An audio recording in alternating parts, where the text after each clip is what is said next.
And so, you know, question related to value proposition. So now you described the problem once again, so maybe you can just once again say the value proposition for your customer, identified customer. So the value that we add, as opposed to the various forums that are out there to converse and things like that, is that it's all kind of in one spot, and it's all kind of easy and simple to access, as opposed to maybe searching through various things, or maybe you get to a foreign exchange student forum, but not for one in your city or your area. And then we kind of consolidate all that data and those stories into one thing, so you don't have to go looking, you know you can find it in this one spot. The thing is, to be honest, now I am feeling depressed because yesterday evening I lost my apartment key. So I really don't know where I can complain about this, where I can get the things related to this. So this one is the biggest platform to share your things, and you can easily get some contacts. And now I need some person to speak out like that.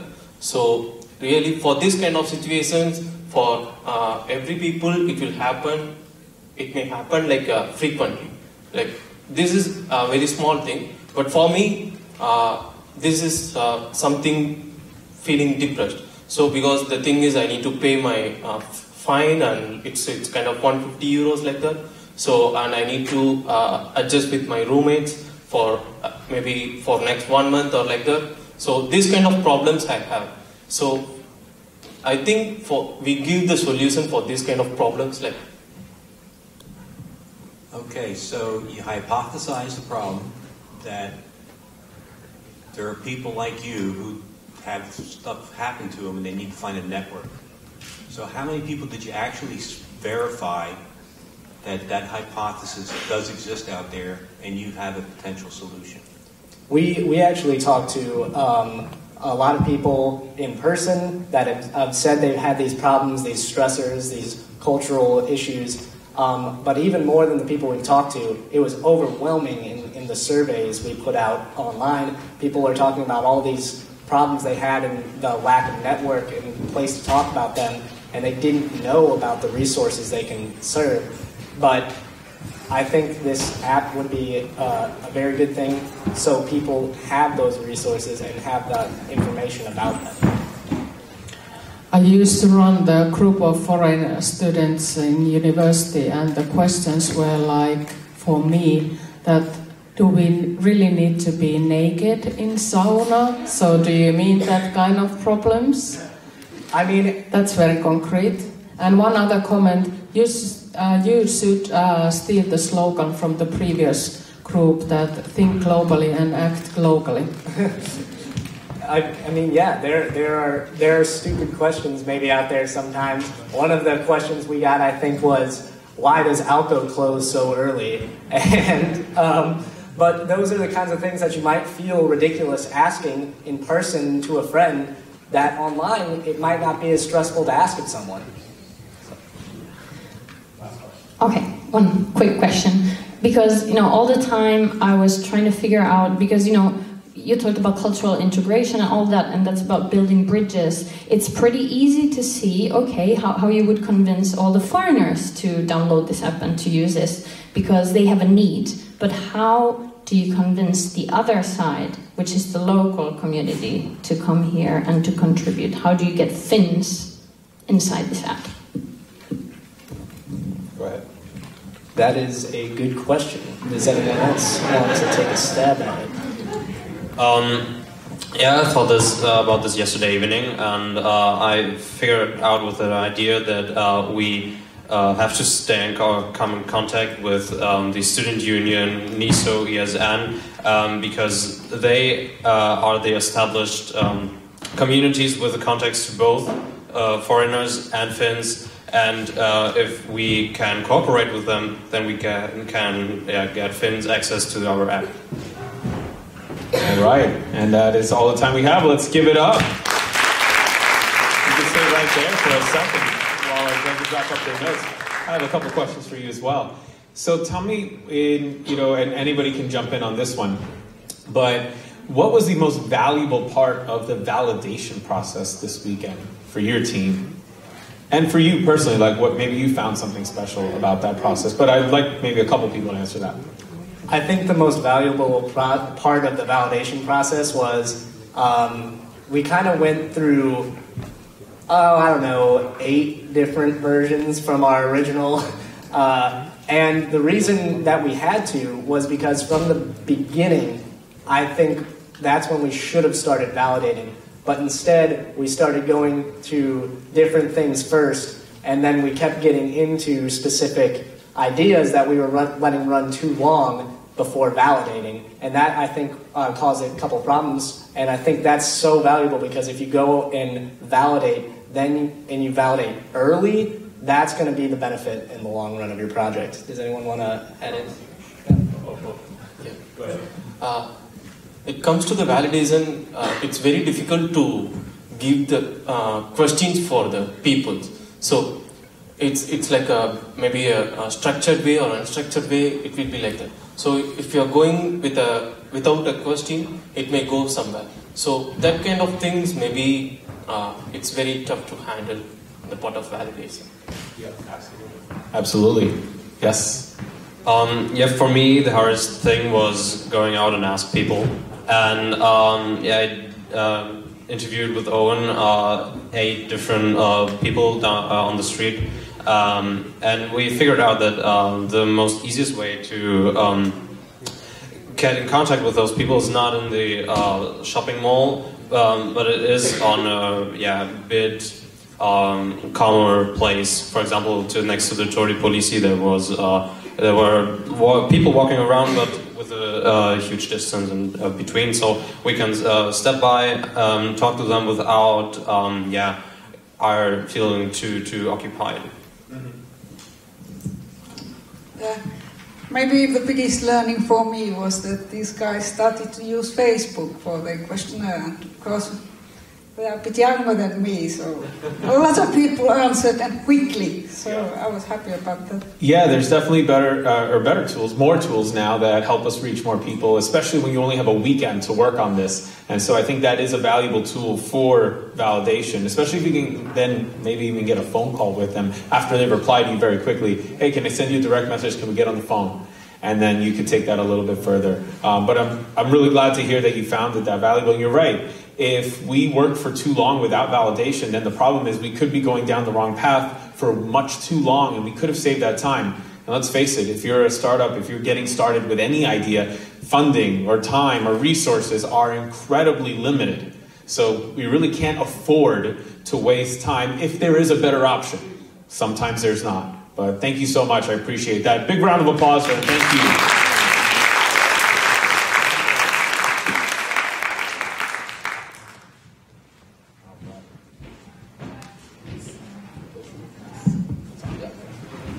Cheers.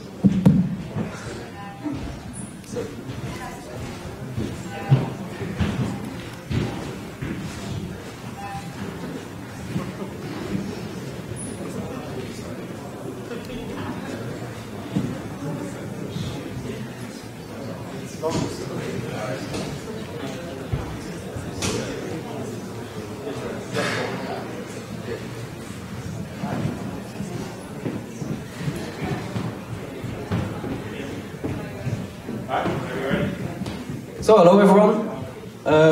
Did you know that 81% of the high school students want to do something with entrepreneurship, or is actually considering entrepreneurship as their education after the high school?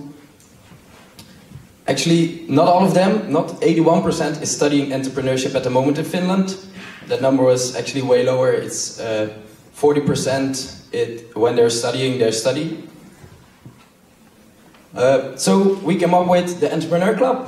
The Entrepreneur Club is there for the students who want to go on with entrepreneuring or want to start with entrepreneuring but don't have a clue what it is or how they can get involved with it. So we looked at existing solutions, and there's, for example, one guy. One guy has one idea, or a small idea, but they don't know if the idea isn't big enough, which is suitable for a startup. So he can not go to Business Kitchen or to Butterfly, because those are always only suitable for startup ideas. So we created Entrepreneur Club. Entrepreneur Club is a place where people, like-minded people, come together and talk about ideation, about ideation, and then make it suitable for a startup.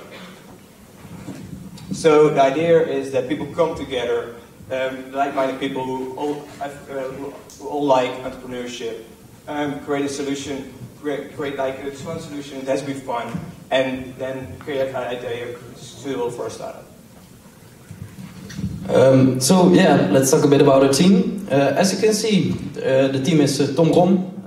We're the only guys in the team. It's because we're on a team of 7 persons strong. Till yesterday evening, around 8-9 o'clock, we were in the team. We're trying to proceed, but we worked in the circle and came back at the same point over and over again. And as it worked, as it was that the group dynamics weren't working. So we thought maybe the best to get the most learning opportunity here is to separate the group. So because we had a different idea about how to tackle the solution, and if it if the problem we defined was for us the right problem. So we decided to depart, so both groups could have the maximal learning output. Now we're our team. Tom is studying industrial engineering. He's the guy who knows all about the technical part of the story and has business knowledge. For myself, I'm studying sports and outdoor leadership, and I played in a band. I'm the creative part of the story and had a bit knowledge about the business. So who's interested in the club? We only had a really short time, so we asked 15 people at the start of the weekend if they were interested in the club. And we had a response of 7 people who were willing to pay money fee and to join the club. So if you might have also awesome ideas, but are too afraid to already go to the business kitchen or to go even further while considering that you might have a good idea, you can please sign up and let us know. Thank you very much for your attention. Thank you very much.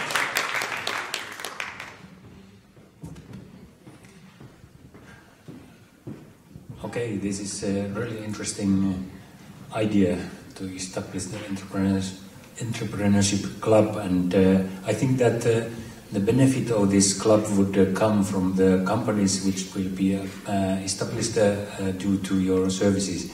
But how are you going to make money with this entrepreneur club? So for the business part of the story, we first thought of this as a non-profitable club in which the people can just come together and discuss their ideas. Where, for example, the universities of Oulu could supply a room where the people or the students, in this case, could come together and do this. And the initial idea, as it is now, is not yet to make the money. That we didn't have time to think about the money part of the story yet in that matter.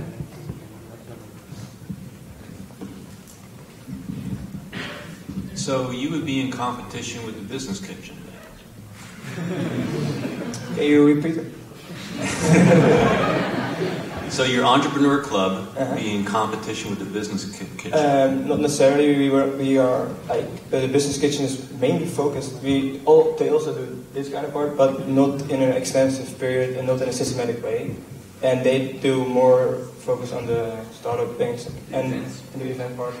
And we wanted to collab together with the business kitchen and make the step in for people who like entrepreneurship lower, so they can first come up with an idea and not think about, I have to have an idea for a startup. Okay, so you've got this thing going, Entrepreneur Club. What resources are you going to use to educate people about entrepreneurship? like what happened here this weekend?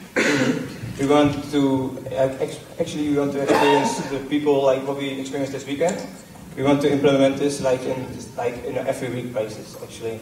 So people learn how to validate, how people learn how a really good idea comes to life. And to adding to that, it's not yet with all the big professionals there yet. It's more about getting stimulated by the other people and getting the slightest knowledge even about what entrepreneurship is. Maybe people can discuss books with each other.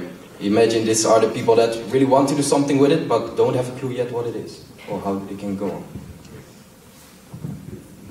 My son moved to US on his own to study, to play football and study in a high school. So I was thinking that maybe the high school students will be your customers number one, or maybe the teachers, parents, families. You are doing a really good job, but I don't know if this is a business or is this educating people and getting them up and running. But there's still lots of thinking.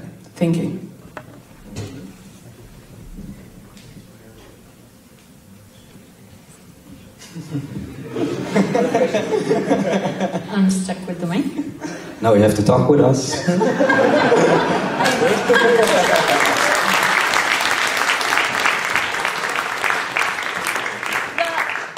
Listen, I'm just echoing my colleagues here. Obviously, the biggest issue I would see is the business opportunity here. It's something important. The idea is important. It's an educational idea and all that, but yeah, the business is also the biggest question on my mind as well. Yeah.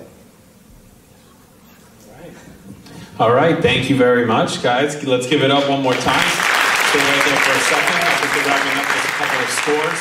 Real quick, I just wanted to ask you while they're wrapping up the final score.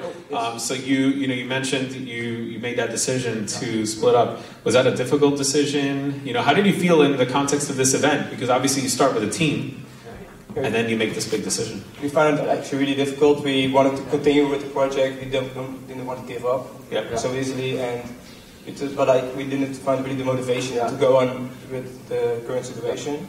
So then it was so hard to also to tell it, because you feel kind of like you're failing them because you've chosen to join their group, and then you're halfway and you're gonna say, "Hey guys, it was fun, bye," in a short way. So yeah. All right. Well, I think it's great that you did that and you stayed the weekend. That was really what I wanted, and I talked a lot about that, making sure that you stayed to the end. So I appreciate that you did. You found a solution, and it was a little uncomfortable, but you moved on, and you still stood here in front of the judges, obviously not being able to complete every single part of this process, but you gave it your best up until the final moments. And so congratulations on that. One more round of applause. Thank you very much. Yes, go ahead. Well, we have our one friend who is his birthday today. He worked. That's right. We have a birthday boy in the audience. We have a birthday. He worked all day in his birthday. Wilco, could you please come forward? We're gonna sing a birthday song for you. He worked on his birthday all day, and we wanted to give him like a birthday feeling, so maybe we can say happy birthday to him. All right, cool. Lead the way. Let's go. Lead it. Happy birthday to you. Happy birthday to you. Happy birthday, dear Wilco. Welcome. Happy birthday to you.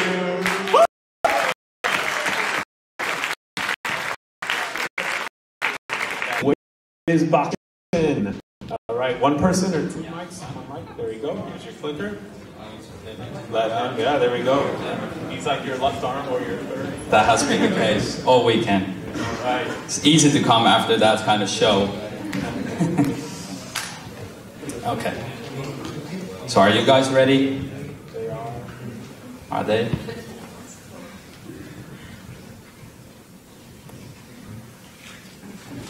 All right. Take it. Okay. Hello everyone. We are Boxception and we bring the in-store experience online. The clothing and textile industry is a big one. In Europe alone, it's a business worth over 160 billion euros annually. And a large chunk of it comes nowadays from the e-commerce side, in addition to the physical stores. So actually the secret to success is connecting your business to those who want to buy from you. So based on our research, the problem for retailers with both physical and online stores is that they cannot actually maximize the potential of those two channels.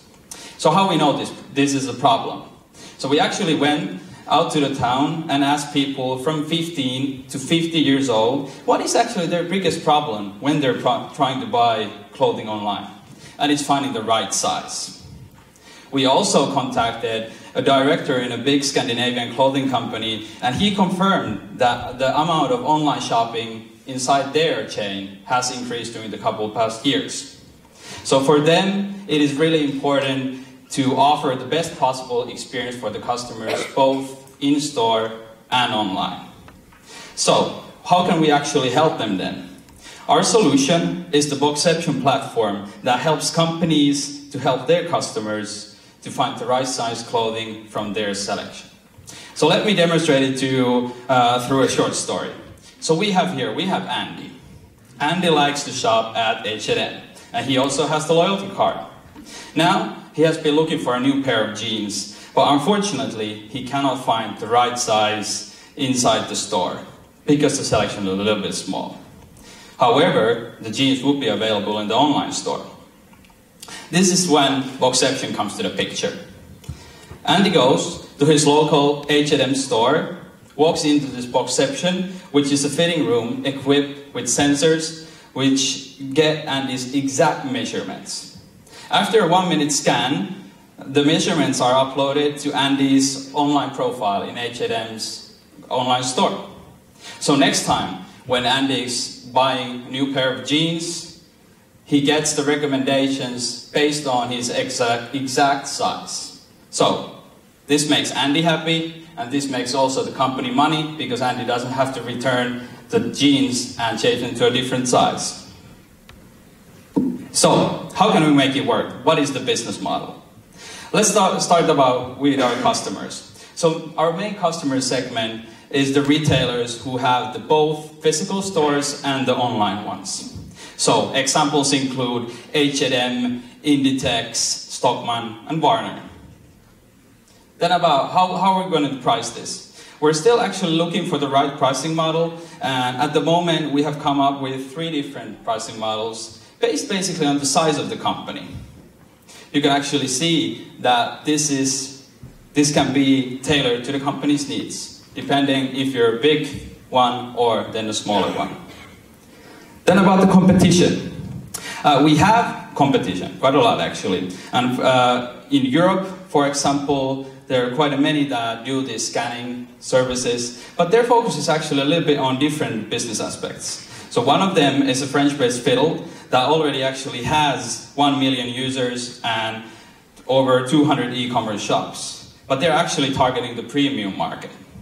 So based on their success, we believe that this kind of service could also work in the market with non-premium brands.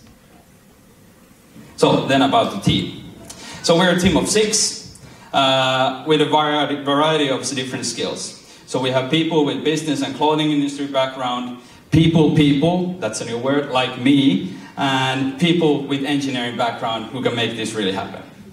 And that's why we believe that we can actually make this work. And then, how do we actually go from here?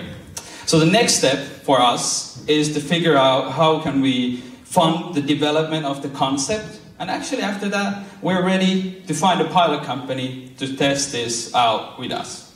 My name is Emeli Anne, we are Boxception, and we bring the in-store experience online. Thank you. Awesome, thank you, give it up.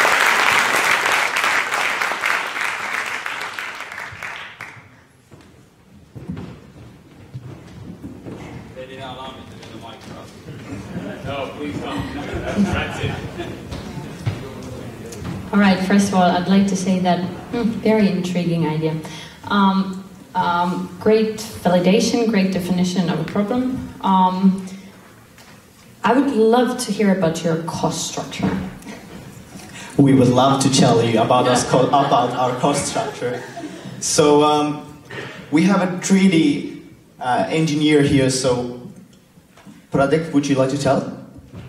Yeah, so the sensors for the 3D measurements, they are commercial off-the-shelf sensors, and the mechanical integration included. The whole box costs 10,000 euros to manufacture for us.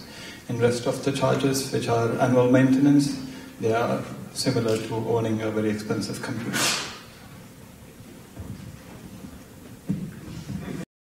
Said. Yeah. Fair enough.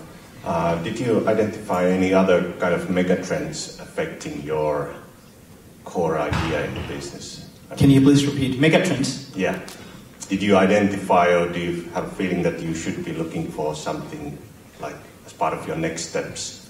Well, we assumed that online stores are running through the brick-and-mortar stores in like 5 years.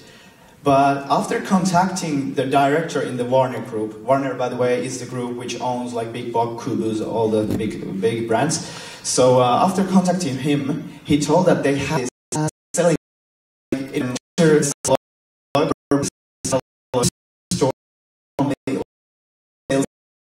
it's still there's something like original and regular has still to stay there, if you get my point, or am I making my... Maybe I don't know about like megatrends, but of course like there's environmental issues, because like Zalando has the return percent of 53%. Like that's like over half of the products they're sending are sent back to them, and that's a huge environmental issue, and all the packaging material and all that stuff. So it's a big money, and it's a big issue for the environment. Investigate more. But for example, H&M only has like 4,300 stores worldwide. We are not expecting that, even though we partnered up with H&M, that they would have this box in every single like store they do have. But maybe start from the store in Stockholm, where the customer amount is 10 or maybe 20 times more than here in Oulu. So I don't see that is it like required, but like we can tell more after like really piloting this. That like what is the amount of people going and scanning themselves? And actually, well, I would like to comment on that. That in the when we were interviewing the Warner guy, he was also saying that the data for the companies, like if they knew what is the length of the customers they're using, so it helps them to manage their inventory, for example. All right, we are out of time. Thank you very much. Big round of applause.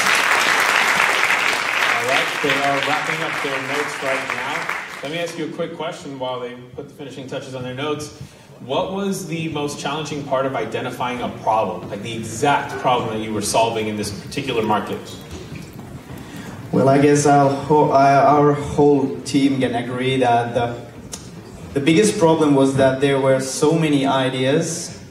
Like we counted that we had 17 pilots. Like we had 17 pivots. So we pivoted 17 times, because we thought that this might be, no, this is not, this might be, no, this is not. So basically, because the industry is so big and it's such a everyday way of doing things like online shopping, or like shopping in general. So it was a difficult area, and since it's touching like every one of us, we have different options, and that way it's difficult. Okay, all right, very cool. I think they are just about done. So let's give them one big round of applause again. I will collect the microphone. Yes, if you wanted to click on, boom. And it's a clicker. I think I have it here. Oh, there we go. Boom. All right, and I have a clicker here. Where is my next?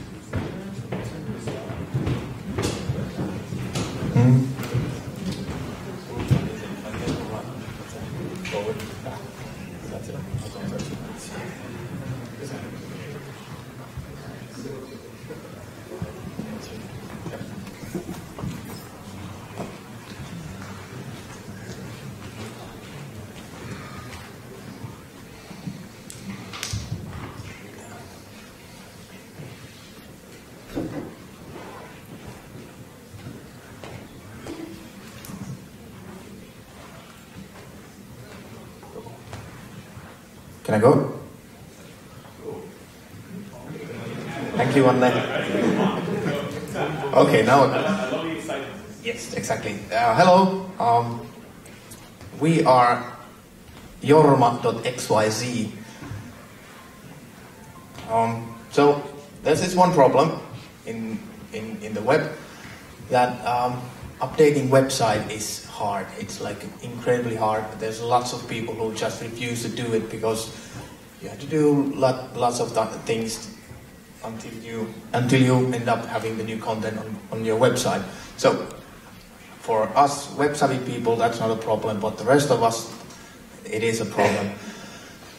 So you end up using this and it's quite of a doomsday machine. There's lots of things that you can click and break your website and do all the cool stuff. And this is the situation. 20% of all internet is run by WordPress. So we interviewed 5 small business entrepreneurs about their problems. So here's the deal. We interviewed them and 4 out of 5 would actually they would rather do their taxes before they update their website. And if possible, they actually ask the tech-savvy person to do the update. Actually, my wife always asks me to. Can you? So, guess who has this problem to deal with?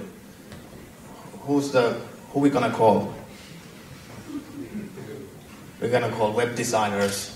So these are the people who actually end up solving these problems. So even when there's a content management system, the web designers, they just cannot manage to get their clients to update their website.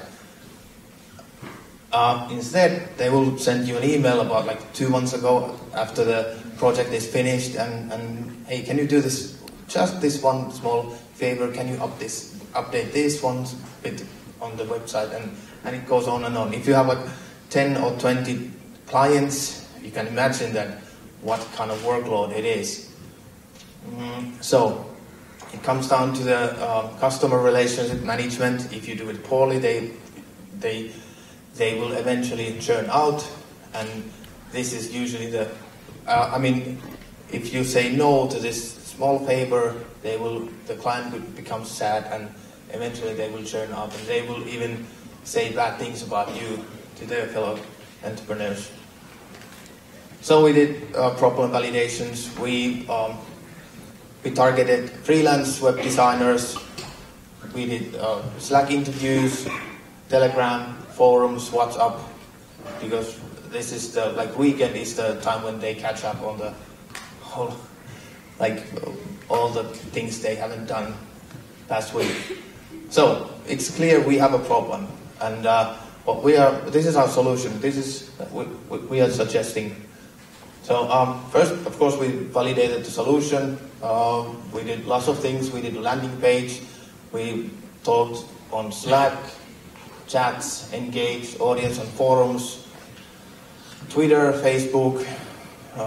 Then we talked to web designers in various groups, and finally we actually built a working product. And there's a few testimonials or feedback that we got. Then we do the A/B testing. We tested the call to action button. Turns out the $5 per month is the most popular one, even though there's an actual free version also. This is the statistics, website visits. Actually, it's over 80 now, and we got 6 sign-ups. We actually, just this is the latest news, we got an integration to Telegram also, 1 hour ago, which is pretty awesome. So you could actually argue that it's already in production. And the business case is based on the feedback, $5 per month, and the server costs something like that. It's built on the same technology as WhatsApp, so the scaling will not be a problem. And customer acquisition, I think the biggest thing to keep in mind that we are talking to web designers, so we have to talk their language, be in their scene. write blogs about the content that they are interested to read, then do some ads and social media. But being close to the web designer is the most important thing. So this is how it works. Step 1.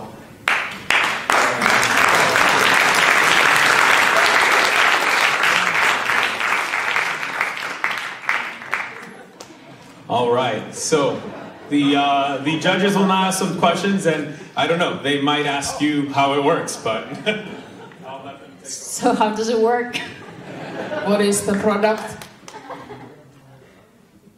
Which one I go first? So, okay. So basically, you can update your website by writing just an email and sending that to a product, and then that will update the website. there you go. Oh, and there's no step 3. So this is definitely the simplest way to update your website. So your customer is who? Our customer is the web designer, and their customer are the small business owners who are running their own website, and they need the tech-savvy person to help them out.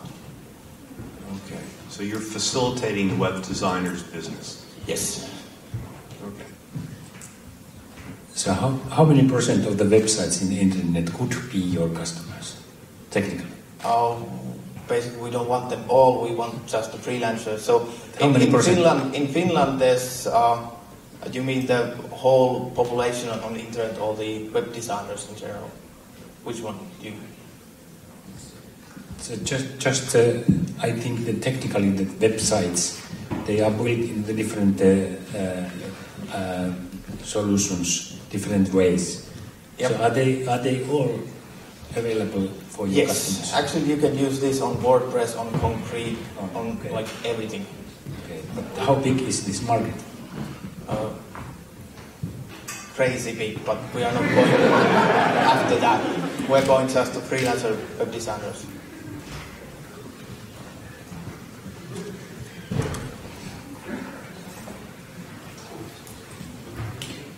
I guess we're done. All right, thank you very much. Any questions?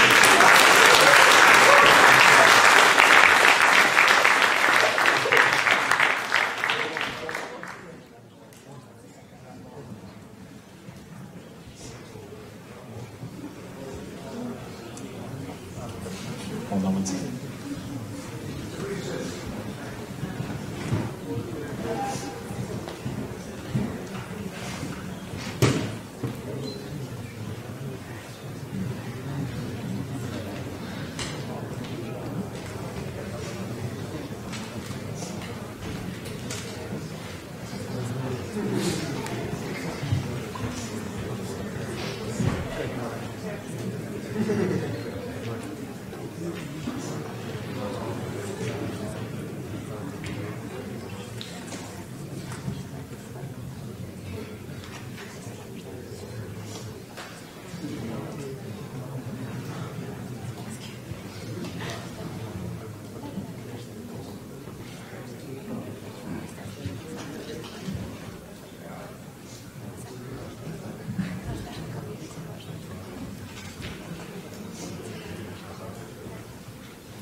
Hello everyone, I'm Sini from the team 10-4, and our slogan is Drive, Connect and Focus. And our solution is designed for truck drivers.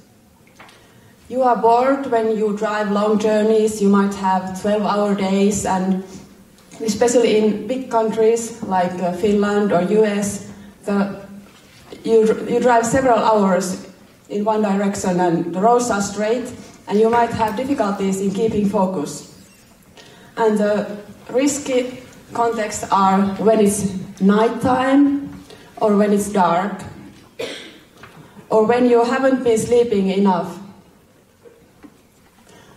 So it has been researched that sleepy drivers cause 30% of road accidents. And this data is from the US. So there are approximately 1.3 million road accidents every year. And of those, 100,000 are caused by sleepy drivers. And approximately 2/3 of drivers feel tired while driving every now and then. And this tired means a bit too tired to drive. And in the US only, around 1,500 people die in those accidents caused by sleep drivers. And the monetary losses are around 12.5 billion.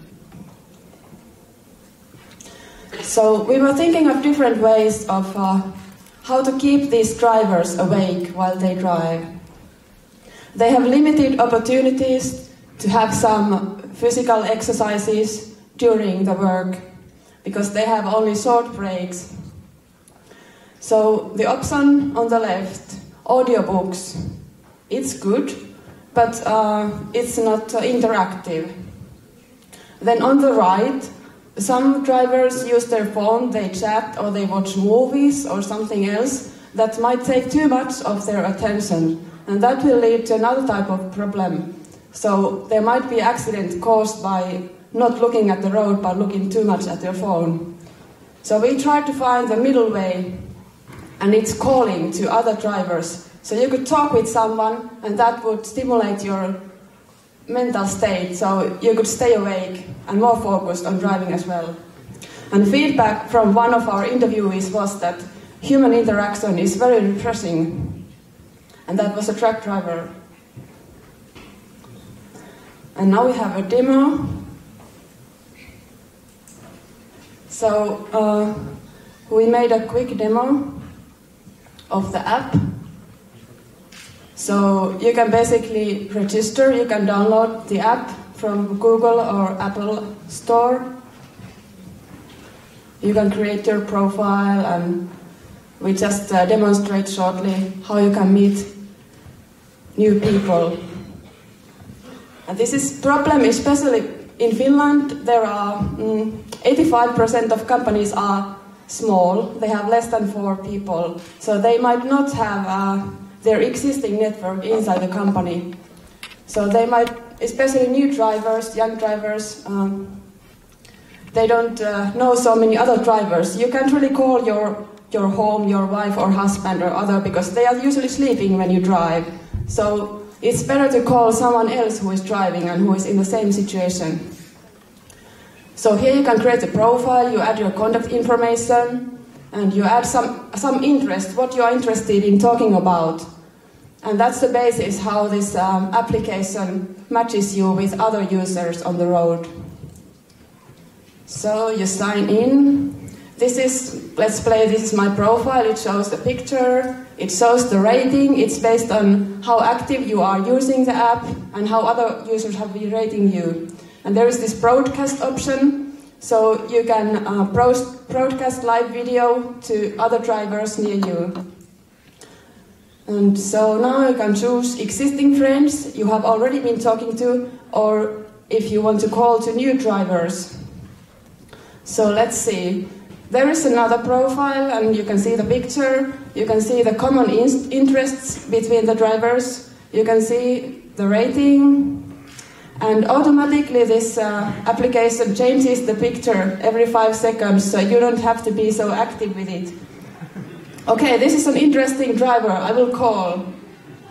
And then the other driver sees what are the common interests, and they can answer.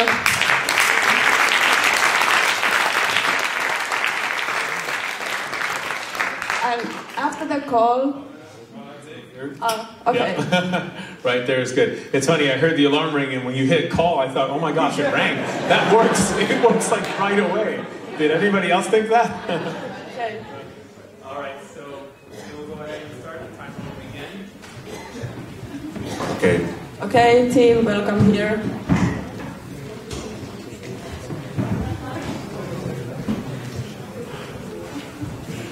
Okay, the first question. How many truck drivers did you interview during the process validation? In addition to those, we know already 5. I've been working in a company that employs truck drivers, and we also have a truck driver in the team. Who's the truck driver in the team? Yes. Yes. Okay, so what kind of was the feedback from there? What did you get from the interviews? They had different methods of keeping themselves awake, which included slapping yourself in the face, putting your head out of the window, pinching yourself, and listening to really bad music, really loud. So, but when we combine with this other aspect that these young drivers don't have a network, if you use this CB radio that you can broadcast to people near you, first it has the location limitation, and also you would like to know who you're calling to. So this is kind of combining 2 things. It has the social media in a limited, acceptable level, and you meet new people. So it's a kind of professional Tinder, so to say. Thank you, first of all. How do you tackle the risk of this becoming another contributor of accidents, what you were referring to before, but because it is still on your phone and it's still something that would distract you, or is there, I don't know, I'd like to hear a little bit more about that. It's limited to voice-based communication, and also, of course the driver has to wear a headset, and they can't have the phone in their hand, but there is a separate place where you just click. Could you give me your value proposition that makes it really compelling? As a truck driver, I would use this. This combines several aspects. First, it's fun. Second, it's safe. And third, it's healthy. So you can also track, for example, if you want to use for healthy purposes, you can track your sleeping schedule, and you can have this. We can gather data of the driver, how long they have been sleeping, and also this app can consider that data in giving recommendations. For example, now you should take a break. So, how do you make money with this? We were thinking of freemium, that at first you could download the app for free, but then we were considering a few euro. Now I can't change the slide anymore, we had a business slide. A few euro subscription fee per month that could be paid by the driver or by the driver's company, or let's say by insurance company or some other party, or driver's union. So basically, we're gonna make the subscription. So the first month will be the free, and then the rest of the year will be €3. Like, can I? What? So it will be annually €33, and in the Finland we already had 50,000 truck drivers registered in the union. So we have a big market here, and then we're gonna because we have different team member, and then we have. Like Veno, he's from the India, and I'm specialized in the Chinese market. So we have people over working over hours, and there's those kind of market people who need to be entertained while they're driving. And because we're giving this network possibility, we're connecting people in a entertaining way, but we're not trying to board them. Of course, the safety is a priority. Because we're trying to minimize the touch, your interaction with the phone. So you're actually getting wild in this community, but just with a simple 3-click. So yeah. This is also interesting to the insurance companies to get discount of the insurances when using this kind of. About that question, so we were thinking because in the Finland kitchen they had this kind of alarm, so they somehow make decisions of when the alarm is available, and then when you're paying for the money, and then you're actually paying for that. So we're using this as a rating system. So when the app is working, so you actually will get more money. But when we realize that your app is not working, so you're not in a weakness level, so you will actually get less money from the insurance company. So. All right, let's give it up for them. 10-4. 10-4. Let's give them a round of applause. All right. Quick question. So you came together. You were living in the dungeon basement, bottom floor, downstairs. How did you guys come together as a team to begin working? What was that process like, let's say between 10 and noon on Saturday? Putting this team together was no effort. I think we matched well and started working together from the moment A. Okay, and then what would you do differently though? Even though you felt that you started off really well actually, and you didn't have too much, do you think you could have done anything to get off to a faster start in terms of, let's say, agreeing on a problem and really understanding what it was? Did it change a lot from what it was at the beginning? How did you feel it evolved? Too many? Go ahead, take the mic. Yeah. Initially, we thought of going with the facial recognition or the iris scans. Whenever the driver closes the eyes, message will be alerted. Or we thought of giving a bracelet which vibrates, or giving an electric shock over there. Wow! So we thought of, we thought of many things actually. Then why don't we bring a community for the drivers? Since drivers are driving and sleeping, they don't socialize with other people, and they have been working for 6 days a week. So only 1 day is off. So we thought of socializing with the drivers. Yeah. Because if you take, for example, if you're on the road, there's a motorcycle driver, it crosses another motorcycle driver, and they greet. Who does that too? Truck drivers, bus drivers. Cars, not really. Or campers maybe, yes, but truck drivers, they have already this kind of tribe and this their own community in a way. So it makes sense. Really met that requirement. And kind of bringing the CB radio back into the world in a way that... And the idea that you can really see who are on the road at the moment. So you don't make those bad calls overnight. I love that at some point you were ready to shock people. I think that was really cool. But, and the really funny part about this is not the first time I've heard this at a startup weekend. Not for that idea, but people are willing to shock people for other things. I'll tell you what it was very quickly. The judges are heading over to a quick restroom break. The idea that came up was there's a problem in that when a woman is pregnant, a wife is pregnant, her husband really doesn't feel her pain. This is what someone said, and they pitched this idea. And they don't feel, I don't feel that he feels my pain. And when the baby kicks, I want him to know that this just happened. Or when it doesn't feel so good, I want him to know that this happens. And so the initial idea was for a bracelet that will shock you when your wife is not feeling well, when she gets that hit, and oh gosh, this hurts a lot. So yeah, this has come up. So I thought that was really interesting that you were ready to do that. But since we had truck drivers who actually do the slapping in their face already, it would be kind of an automated process, so... Awesome. Not that far-fetched. Not that far-fetched, you're right. So if you ever decide to pivot that direction, let me know. I'm just curious, I'd love to see this demo. That would be a great demo to show. But thank you very much, guys, and awesome way to work the demo where, the phone rang. I was like, oh my gosh, the phone rang. Good job, guys. Let's give it up. Round of applause for them while I get my next team ready.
All right, everyone, take your seats. We have our judges back. All right, and let me get the next team up. Oops, careful. Do not run into your judges. We need them. All right, let's give it up for grouping. All right. You want the extra mic? Will you want the extra mic? No. No? And you want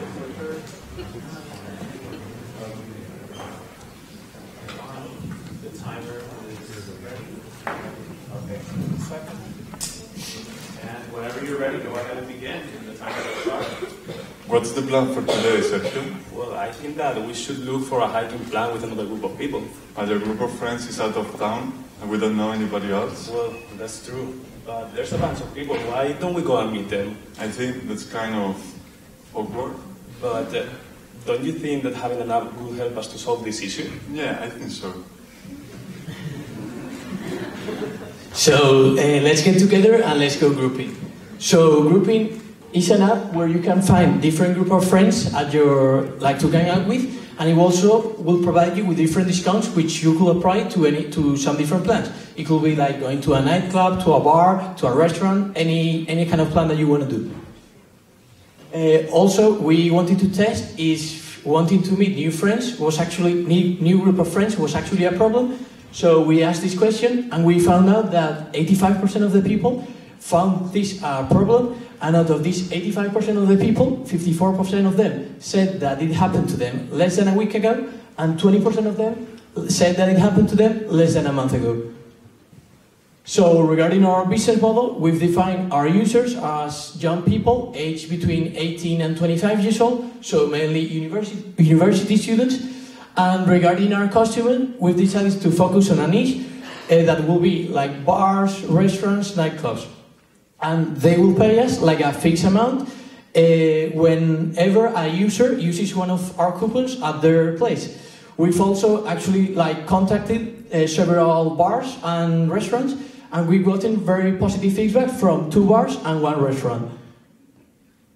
So regarding our competitive analysis, we can say that our biggest competitor is Tinder Social, which was launched in 2015 but closed early this year, and our biggest competitive advantage is having higher reward coupons. So this is a team. We are a group of Spanish people that we've met here in Oulu because we are all in our Erasmus, and we are composed by 2 engineers, 1 computer science person, 1 designer, and me, the business person. Here. So the process. First, we wanted to test the hypothesis that was that if wanting to meet new group of people was actually a problem. We did some initial research, then we went to do some validation to the street, we took some surveys, and we decided to change the idea. This new idea, it was not a good idea, so we decided to come back to the original idea. We did some new research, and we decided to analyze our competitors. And we found that these competitors had lots of disadvantages, which are the ones that we are going to take it as our advantages. So then we have created a prototype.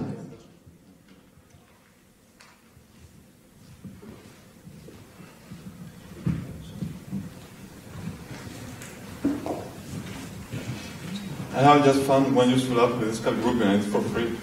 But isn't it like Tinder Social? Tinder Social? Yeah, last year Tinder updated this feature, but it didn't succeed because people were able to see their Facebook friends that had Tinder accounts, but people want to keep it private. Oh, I wasn't aware of that, but this app seems to be trustworthy. Oh, so why don't we sign in and begin meeting new people? Why? What are our interests? I think that we should select hiking, partying, and also sports. Let's look for a hiking plan. Okay, I think this one is cool. Why don't we press the button? Hey Paula, look, there is a couple of matches, a group of girls and a group of boys. Which one do we respond to? Reply to the group of boys.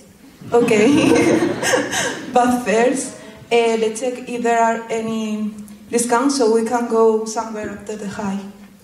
What do you think about Lonja de Feria? It seems like a nice pub to hang. Yeah. Okay, let's see the offer and its location. Oh, look, here's where we can introduce the code that the waiter is going to give us in order to get the discount. So let's text the boys and tell them we're going to hike in and then to Lonja de Feria.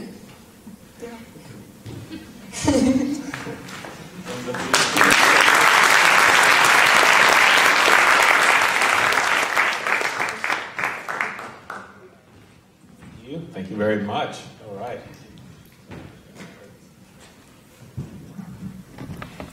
Really unique idea, playing off of Tinder, but it's better.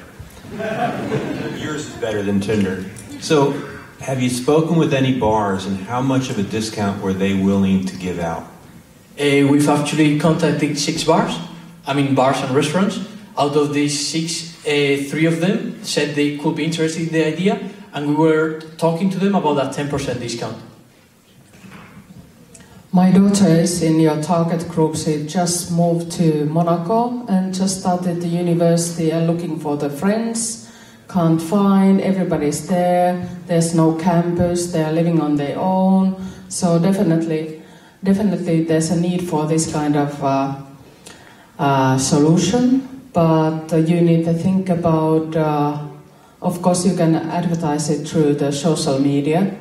But think about this as a business case. Who is who is the operator one you are selling this for, or who is really your customer? Our customers, was that a question or not? Yeah. Okay. Our customers are the bars and restaurants. They'll pay us a fixed amount of money every time a group of persons uses our coupons at their establishment. And as a mother, I want to know also where she's going and with whom. I will pay for it, double.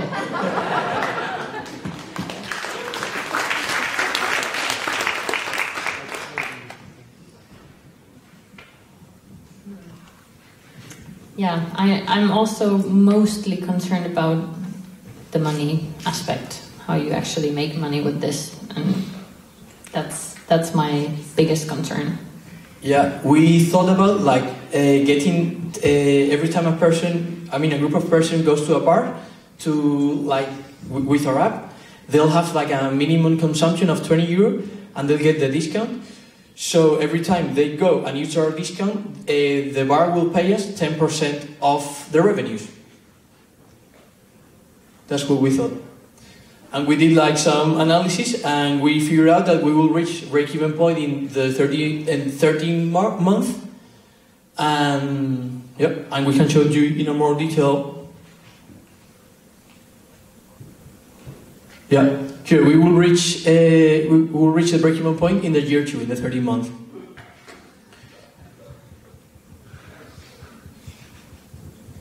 Cool. Any other questions? Yes. How sustainable is this business? And why? Okay. Young people will always go look for discounts. We're also going to target in Spain, where discounts have lots of success.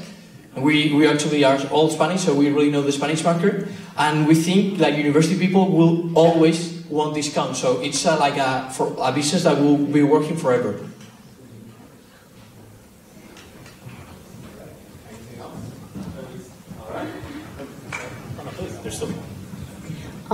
Did you think about the sales and distribution aspect? So how does it work?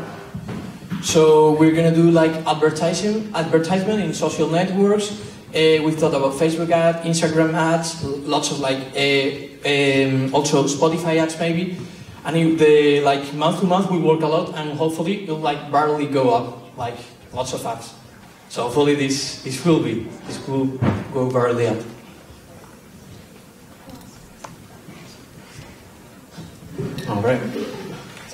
All right, awesome. Thank you very much. Let's give it up. Stay right there for 1 second. We're going to collect some score sheets, but I'm going to ask you a couple of questions. So, now all of you knew each other before the event? No. Or is anybody new to the group? No, we don't know each other. We met here in Oulu. What's that?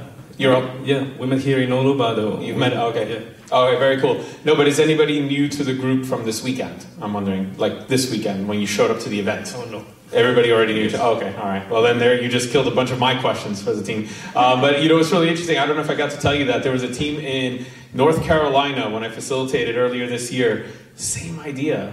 What is the deal? So why is your market apparently so interested in this idea? I don't know. I don't know anyone of these people. Well, yeah, they went to North Carolina State University. They came to a startup weekend, and they said that this issue, like coming to the university, finding people, but they also thought about this idea with respect to the discounts. Now, you guys insisted on the discounting. You mentioned that was your differentiator. Why was that so important? Our idea came out from a travel that we were doing a week ago in Tallinn. We thought about the idea of connecting groups of people, but the point of discounts came out during the weekend. It wasn't thought. So. Okay, all right, very cool. And I think the judges are all set, so I'm going to start getting ready to bring up the scene. So let's give it up for them one more time. Thank you very much. And the clicker. Thank you very much.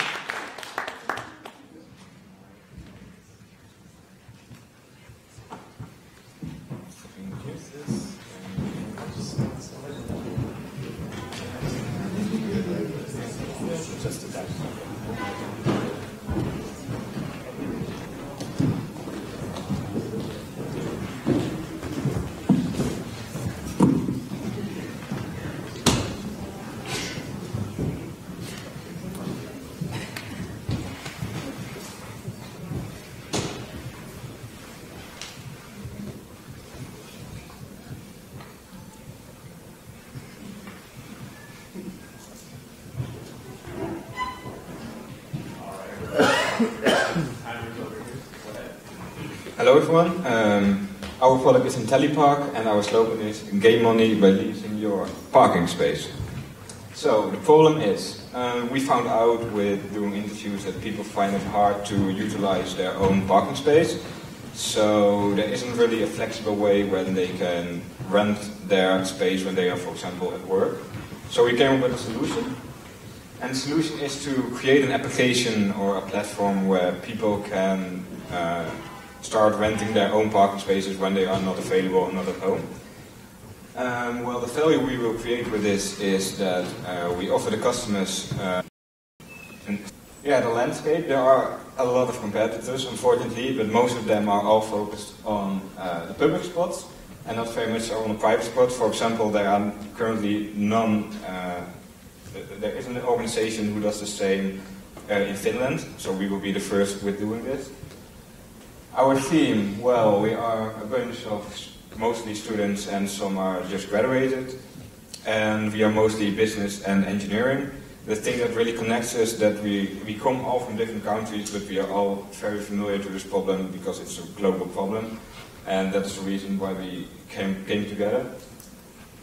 So how it works? So our app. With our app, it is possible to just offer your parking space in just 2 minutes or less. And how does it work? You only have to select the location of your parking space, the time the parking space is available for the user, the price you want to have for the parking space, and there is some room for comments like when the user needs access code for the parking spot or example of further information. In according with our interviews, we had 2 special features, and the first one is the possibility to select the time more flexible. So, for example, when you are doing a pitch about the idea in front of an amazing jury, but you think, hey, I'm not home at the moment, my parking spot is empty, I can make money right now. So I just take my phone, open the app, and I just select the parking of the time slot from now until the end of the after party.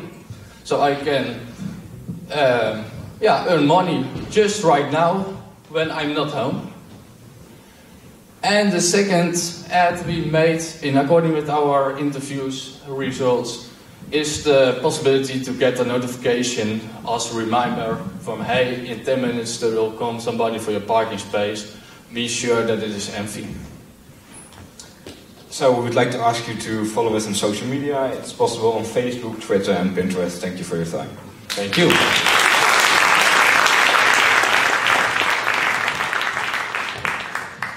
Thank you. Okay, this is very relevant problem and good idea. How can you scale and have you plans to scale this idea to global market? We have thought about that, but we were first thinking to see if it is really viable in one city, because of lots of the competitors already are starting to do it. We first want to succeed in one to show them that we are different than them. That's the idea. Are there any legal restrictions to selling your parking space? It depends on the country and the parking space itself. You can, take. It's hard to say, but you can take Airbnb as an example.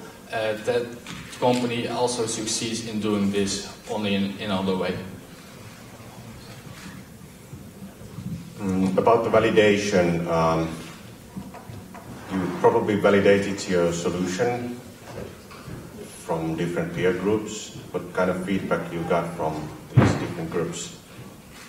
Well, at first we had a completely different idea, and we found out with the first validation that it wasn't working. So last night, well, at around 6, we had to change it up.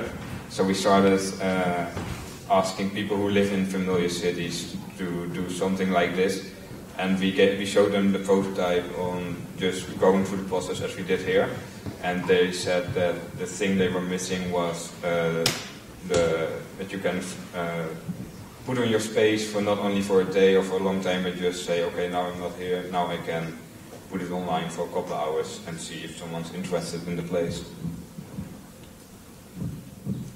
I have noticed that this problem goes hand in hand with Airbnb. While I'm renting the apartment, I always look for the parking slot as well, but mainly it's taken or it has been rented or given out or whatever, so there's a huge need, and I think you have really found the key issue, and definitely not only solving the problem but also gaining the money is the good combination, and I'm waiting for that notification from our city mayor, because I just parked on her parking slot next to the city center today, so I'm in a rush now. Thank you. It's an interesting idea, but a lot of let's say questions. The legal restrictions is one aspect, and I don't know. Like, what was the most challenging part of the process? Like, was it easy to validate this problem? No, not at the beginning. First of all, we focused on Oulu, but after the interviews we discovered that there isn't a really problem over here. That was also the reason to think again, start over, and that is the real problem. And that's the reason why we are now focused on the bigger cities like Helsinki. And that's, I think, the most difficult thing. Maybe you can add something. Thanks, Mike. So, well, that was the problem was basically when you have like a great idea in your mind and it just gets shut down because the people don't really need it. That's the hardest part, to just keep on going and start over. And yeah, that was the biggest problem I faced. So. Any other questions? Maybe I was missing it, but what are you going to charge? 20%. 20% of what? Of the price setting by the owner of the parking spot. So when he asked 10 euros for 1 hour, we took 2 euros for that. Okay.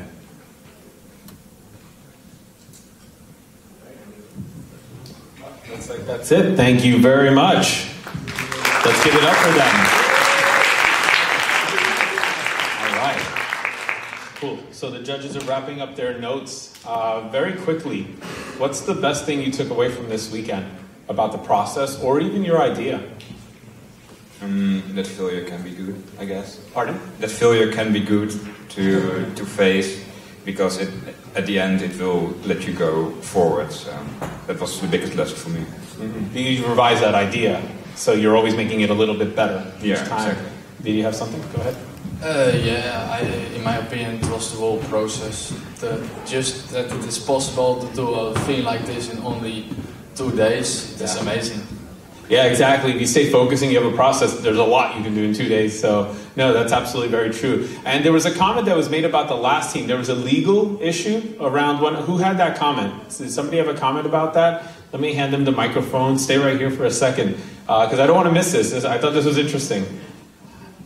There you go. Go ahead. So share your comment about this was about the last team that presented. About the grouping. Yeah, in Finland it is illegal to get discounted vouchers for alcohol. Wow. So then if you're doing this solution, grouping, no discount vouchers for alcohol. All right. Cool. So I think they are just about wrapped up. Let's give it up for them one more time. Thank you very much. Awesome. Thank you very much for that. Let's see here. Let me get the next team ready.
So good afternoon, everybody. Hi.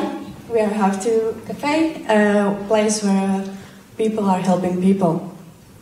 So, there are 30,000 retired people who live in Oulu, and many of them suffer from loneliness, and this is a great issue nowadays, and it's also one of the main subjects in Europe 2020 strategy.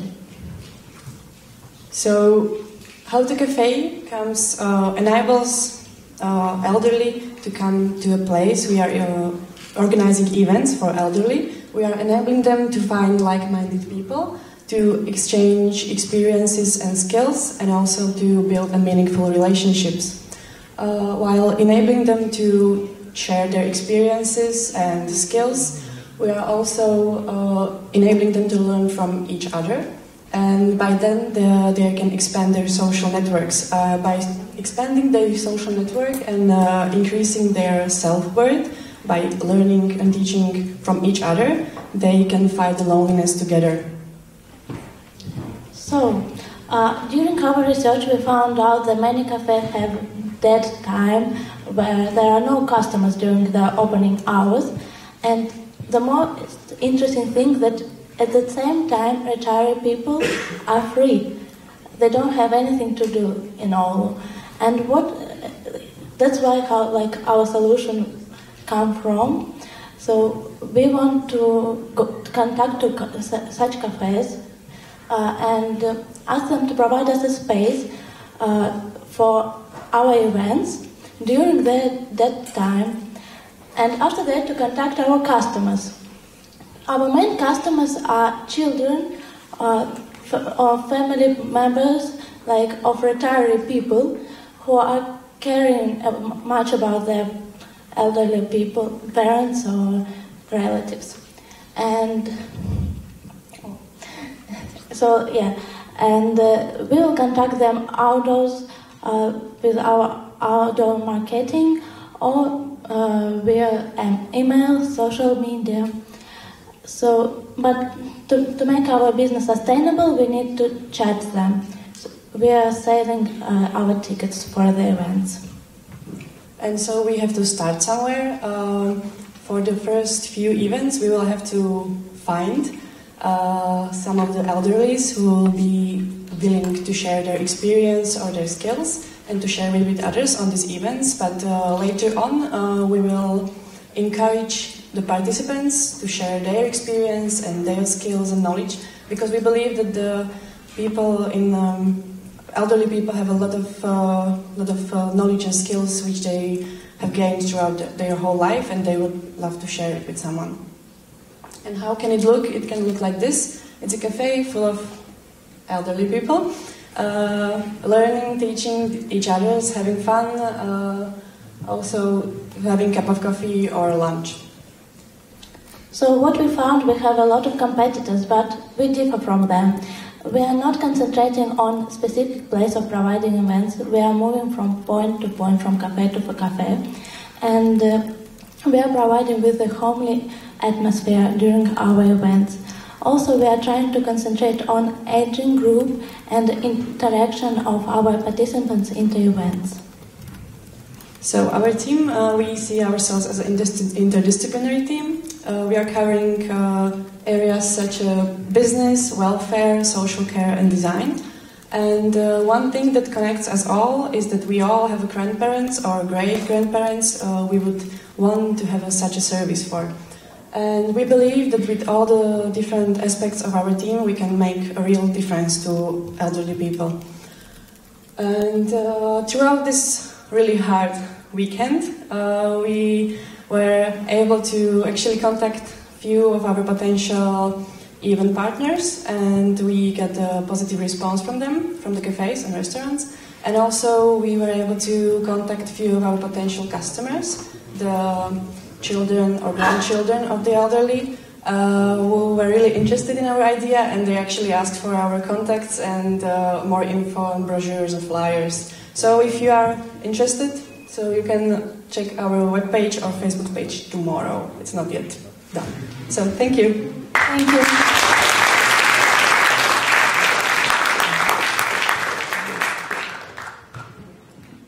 Okay, did you ask your own grandparents would they take this?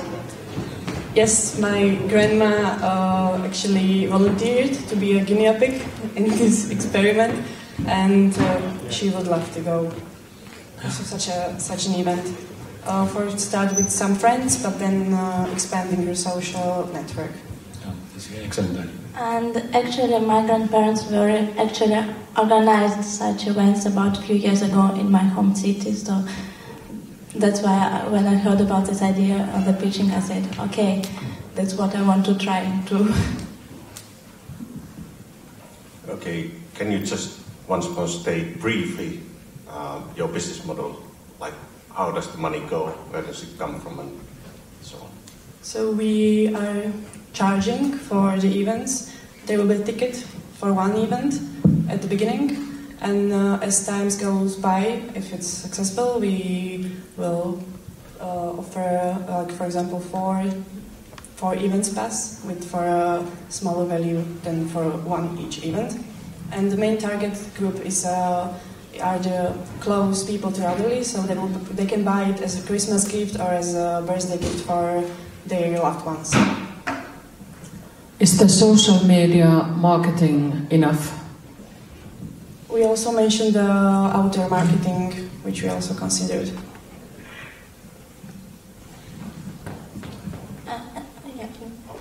If I can add a little bit, because most of us, we are not Finn and we don't understand the language, and we believe on social media will be a little bit cheaper, so that we can get. But also talk of the children, because the children can relay the information to the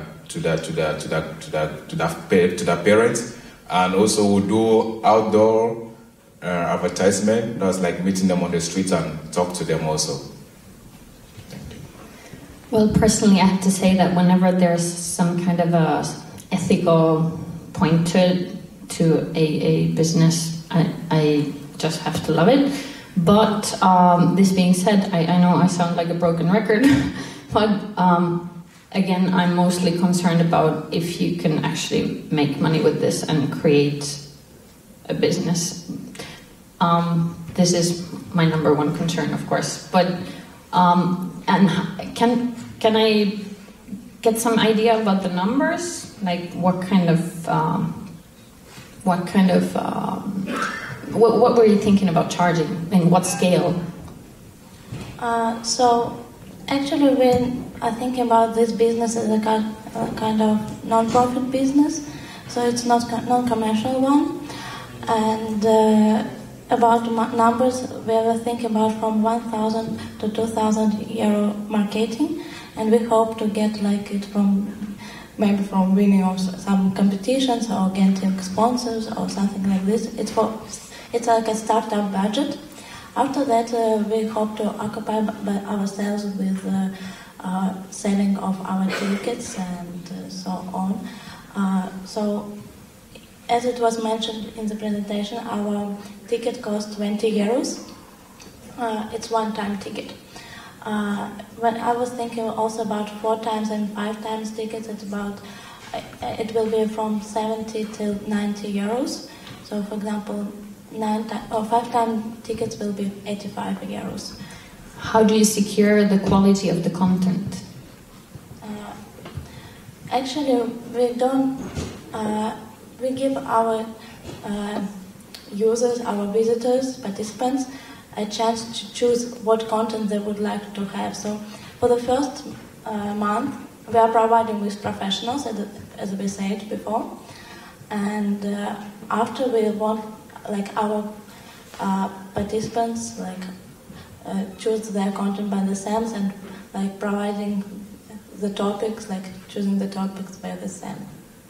So yeah. Right. Thank you.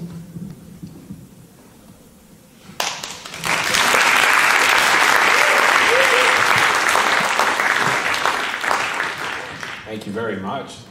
And do you have the clicker? Thank you. And now we have Crafty coming up.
Hello, we are Crafty, and we help craftsmen. So, who needs our help and why? We are aiming for craftsmen from lower income countries and developing countries. But why do they need our help? Well, mainly it's because that doing craft is really hard. Why is it hard? Because in these countries, your neighbors can't really pay you that much for your hard labor. Also, it's not uncommon to speak just your own language, your mother tongue, and you're a craftsman. You're not a businessman, so it's really hard for you to reach new markets. So what's our solution for these people? Well, we want to build a connection between craftsmen in these countries and buyers in Western countries that can pay a bit more for their products. So we decided to talk to people and ask them questions, but ultimately it was one question. This is the first time I'm going to ask it directly, but would you be interested in unique, beautiful, handcrafted stuff? I think it's difficult to say no. Thank you, good. They were positive as well, thank you. And then of course we asked craftsmen as well. Hey, would you be interested to cooperate with us on that? And they said yes.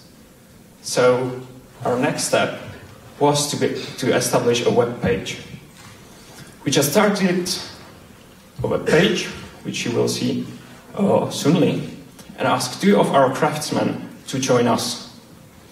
They did. They provide us with some basic information and their profile, which you can see right now, and also with a list of the products they produce. We placed them to our web page and advertised it using Google Ads and Facebook ads. And what happened? Well, we got people engaged, people who were actually looking at the page and going through it. So, as you can see, at this moment, the page is ready to sell products that can help these craftsmen. Please can you go back to the slides? So, is this sustainable? Yes, it is, because we see that based on Google queries on craftsmanship and on handmade are trending at this moment. Our test, this is from Google Analytics, shows that we had in past 16 hours 38 unique visitors on our website that we only promoted. We got 8 buy clicks, even though they couldn't buy it by that time. And we have 15.39 conversion rate, which is really good. What is our value? Well, we care about the individual. So for us, the connection between craftsmen and us is really important. We want to be completely fair, and we want to offer these craftsmen new profitable markets. Our scaling. Well, first phase at this moment, we have the page ready. We are going to add more products of the craftsmen that are on board with us. And what we are going to do next is to go by recommendation, expand our craftsman base, and expand our product base. After that, we can also aim to grow to other Nordic countries like Sweden, Norway, Denmark, and then even reach out to more craftsmen than those that we know directly at this moment, maybe by some ambassador program. Our revenue, we are aiming for 30% margin by the end of phase 3. We are cutting a slice from each item that is about to be sold on our page, and that is how we make money. We will continue using digital marketing for promoting our business, and our main difference is that we are really focused on craftsmen and ethics on manufacturing. Our team is international. We come from the countries that we are aiming for, and we also have team members from Finland. Thank you very much.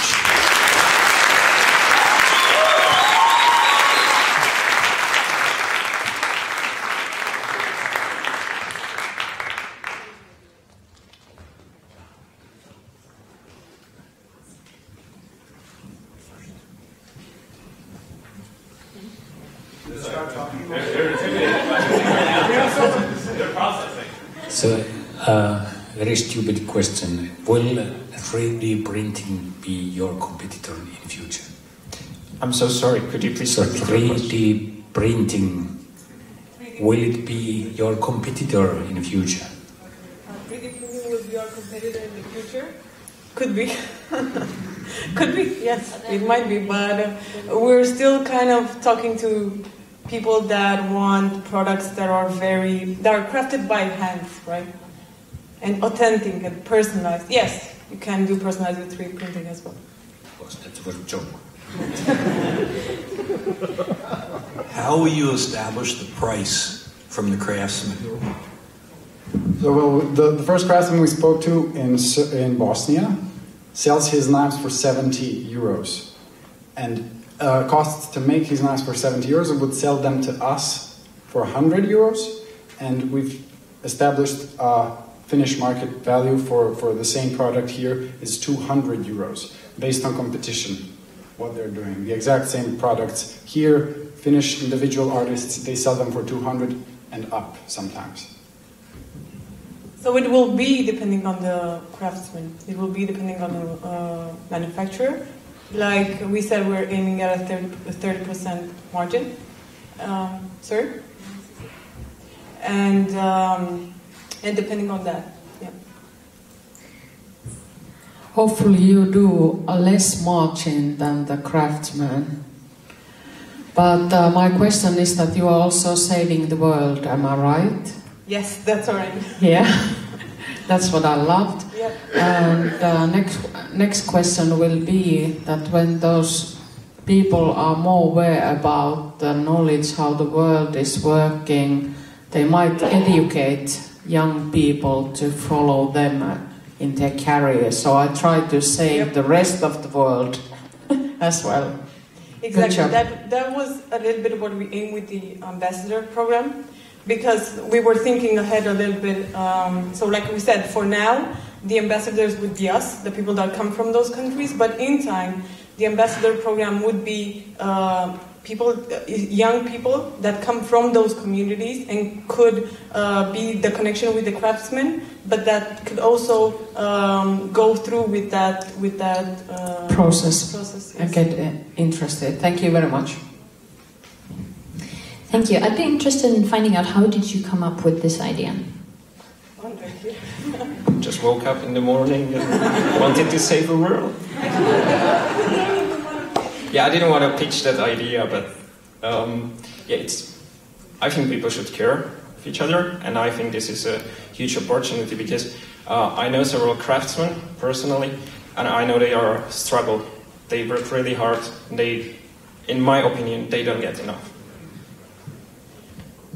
As you mentioned, 3D printing, the world is moving towards taking our jobs.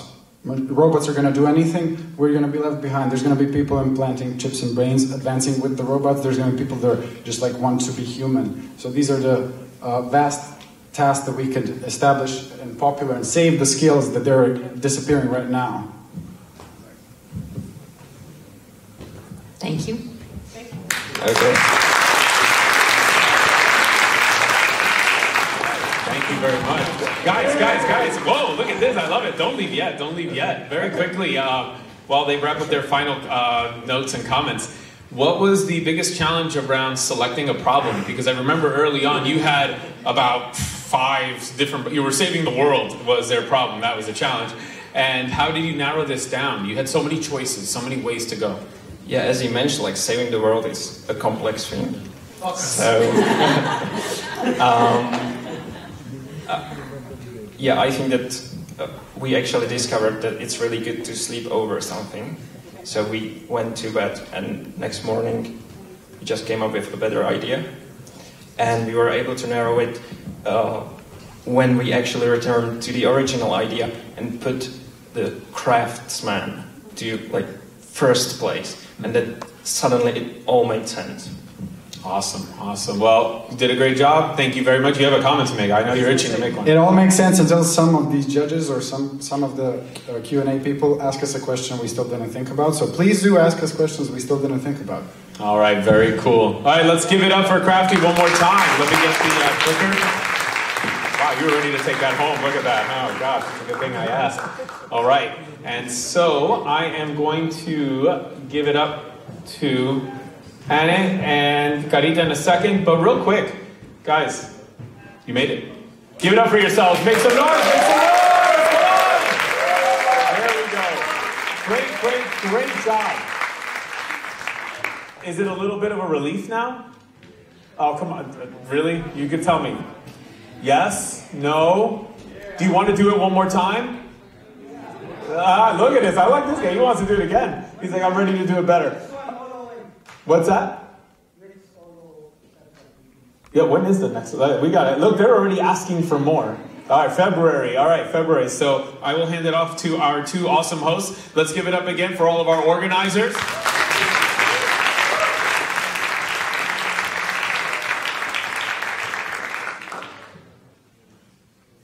Congratulations from me as well. Amazing pitches again today. The judges are going to go outside and deliberate, so we still have a few minutes here.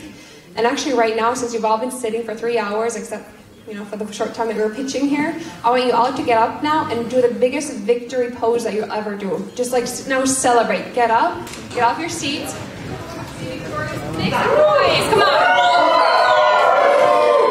And make some more noise because we have a photographer here who's going to take this moment. So let's do this again. That was good practice. At least once more. Come on. The biggest victory pose ever. Everybody. Front row including. Come on, get up there, people. Everyone. Come on, you guys. Everyone standing. And now we're going to do it a third time because, third time's a charm. So 1, 2, 3. Wonderful. Now hug 3 people around you. Hopefully people you haven't met before.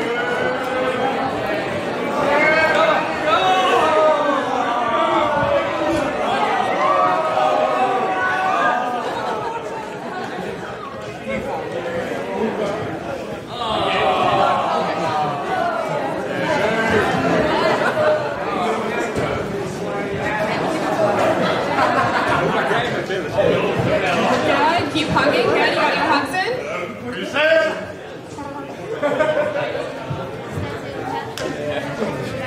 Alright, we're going to quickly explain what you can do after this because this was only the beginning of your entrepreneurial journey. This was an amazing weekend, but you should not end here. Absolutely not. There are a lot of opportunities here in Oulu, and this is something that me and Karita and a lot of us have been working with for many, many years so that we have a support system here for you. So we want you to make sure you take the next step. Don't leave it here because we have an incredible community here. You guys are now part of it and we want to make sure you stay a part of it. By the way, if anybody wants to join in building the next startup weekend, we are looking for new organizers and volunteers all the time. Because we all who have built it, we're the ones who participated once upon a time and we fell in love with it. And that's the reason we're organizing it now. So if you're all interested, please come talk to us or send us an email. Also, Startup Weekend organizes a monthly meetup. So we had some grouping ideas, we had some ideas on loneliness, so we realized these are big problems, and we want to make sure you all stay connected. So join us for a monthly meetup. If you follow us on Facebook, you'll hear about them, but basically it's easy to remember. Every first Wednesday of the month at 7 p.m. in Green Rooster. You'll come there and you'll meet like-minded people, and you can always bring any of your friends. Everyone's always welcome. Make sure you follow us to stay updated. But then I just want to quickly make sure nobody's worried about Business Kitchen. Everybody is welcome there, even if they don't have any idea.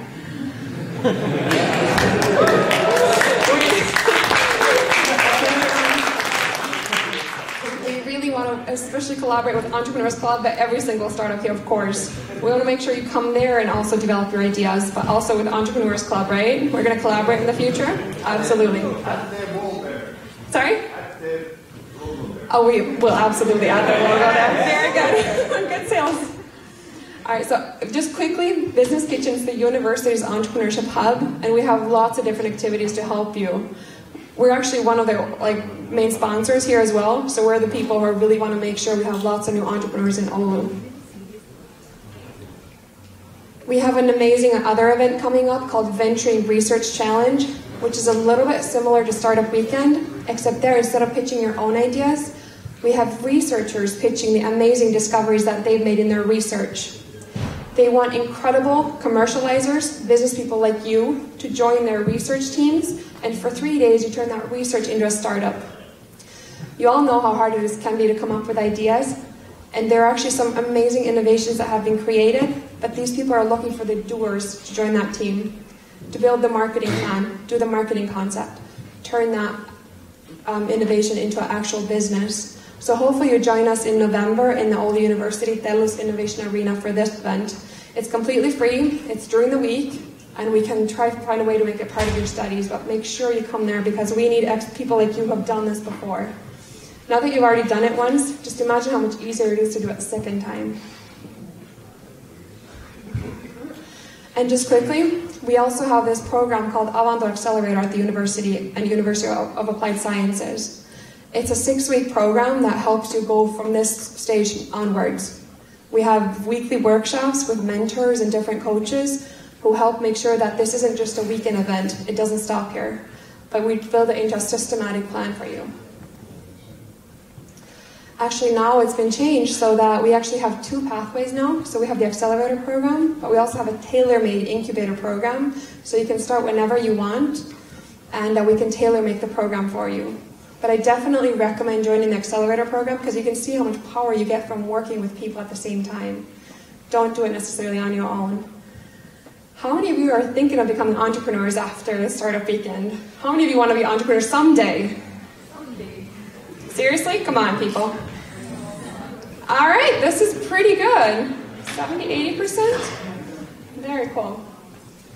If you come to Avanto, you can also get credit. So this means you have to do less other courses, and you can really focus on fulfilling your entrepreneurial passion that way. Just contact us if you need any information. And just always remember the best way to learn is by doing, so just keep doing it. All right, on to Karita.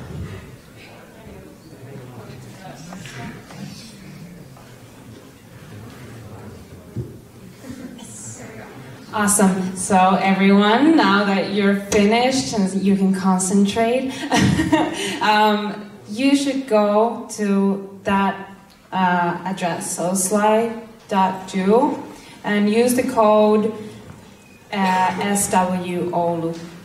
And you can vote for your favorite idea. I know that everybody thinks that their idea is the best, but you never know. So go there, vote, and we will also find out which is the public's favorite after we also hear what the judges think. So now it's your time to just vote.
Somebody else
is realized we forgot something extremely crucial. I don't know if y'all realize, but we do have an after party after this. Do you have energy to party after this? Alright, so are you all planning on spending the next night with us as well? Next evening? No one's in a hurry, hopefully? Okay. Just remember, sorry? Sure, yeah. Don't worry, we'll eventually make sure you go home to sleep because you need your sleep after this, but we still want one last celebration with you guys. This weekend was so much hard work that we're hoping to spend more time with you, and this is what the after party is for. Now you can network, make sure you meet lots of new people. Make sure you get to know the contact info of new people, so you know other people than just your team.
Hey guys, I'm a businessman. I have to take every little chance to promote my product. So I'll do 30 seconds quick introduction about Exotic Fusion. It's a restaurant I created, it took 2 years. The menu is absolutely unique. There is no such menu in Oulu, not in Finland, not in the world as far as I know. And the restaurant is run by a software engineer, 2 PhD guys, and a financial executive, and another restaurant professional. I don't think there is any such team that is running a restaurant.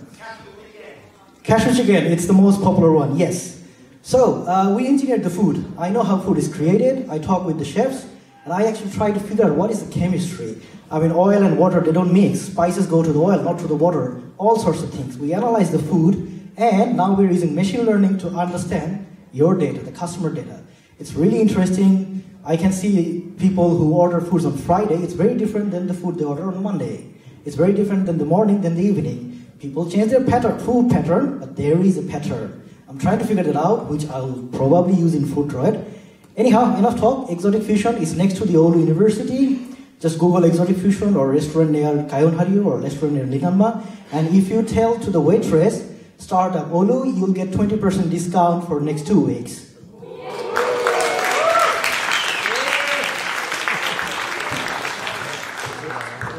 Now that's the spirit. Any other pitches? Come on, you're all entrepreneurs. I'll be up here promoting yourself somehow.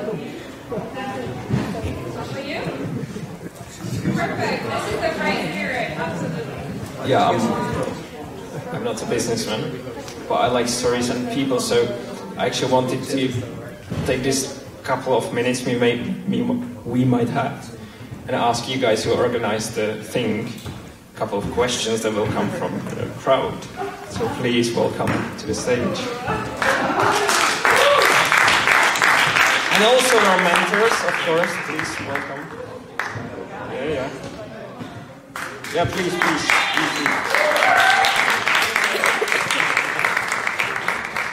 Just that we entertain ourselves.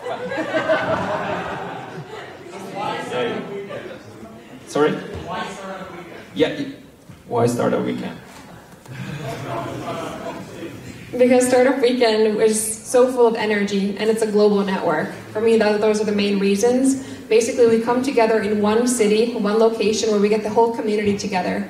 We have newbies, we have people who've been part of the Startup Guild for many years, we have incredible mentors, and we have the judges. It's basically the culmination of it all.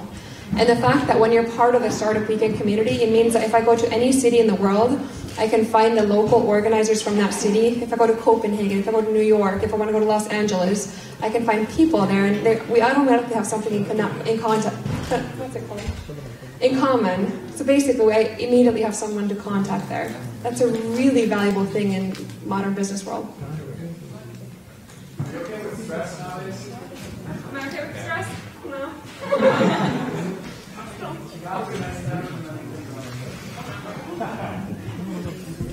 Any other questions?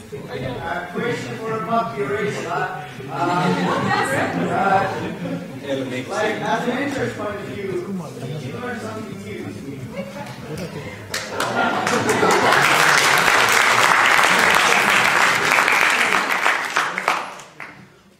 That is actually a good question. I have no idea.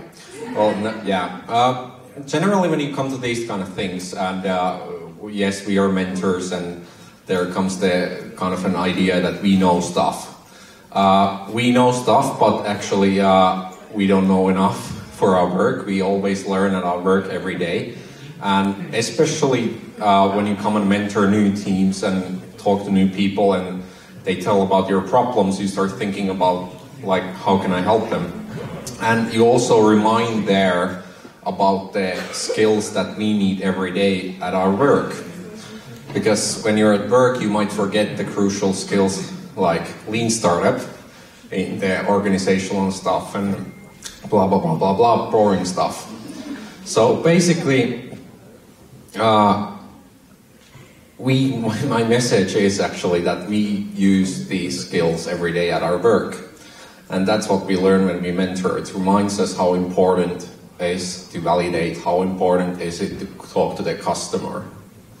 And actually, that's why it's a good thing that we come here every time. Preach, baby.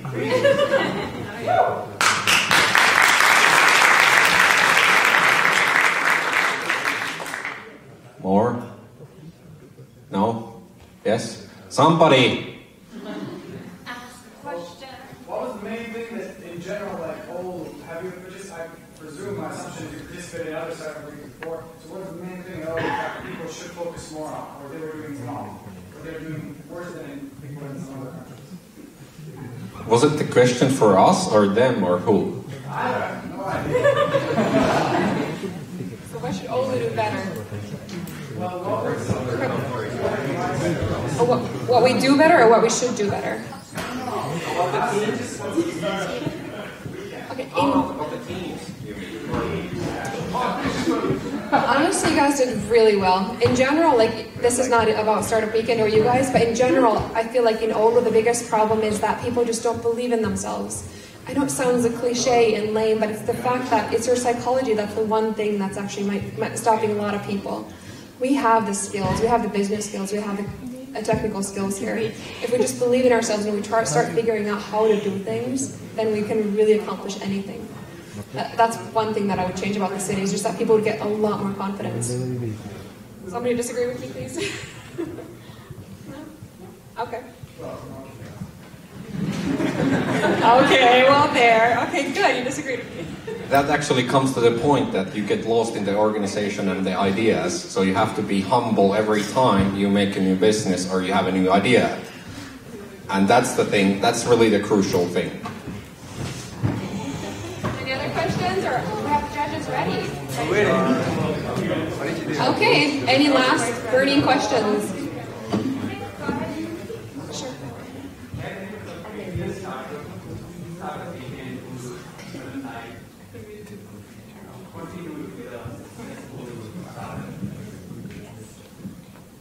Yes, many.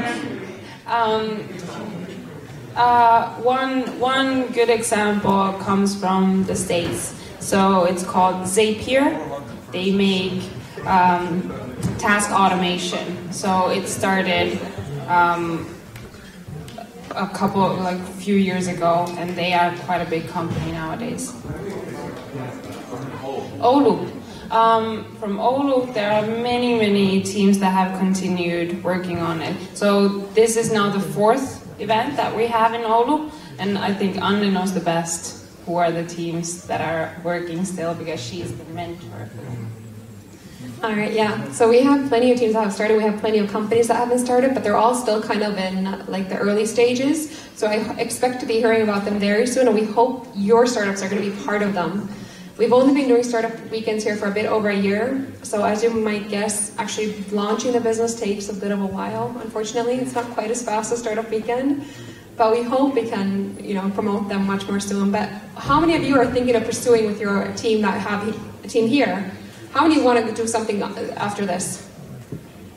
Wow, seriously amazing. Great. Okay, good. Seriously, come talk to us and let us help you. Let's make sure we push those forward. So soon we're going to have more and more amazing success stories.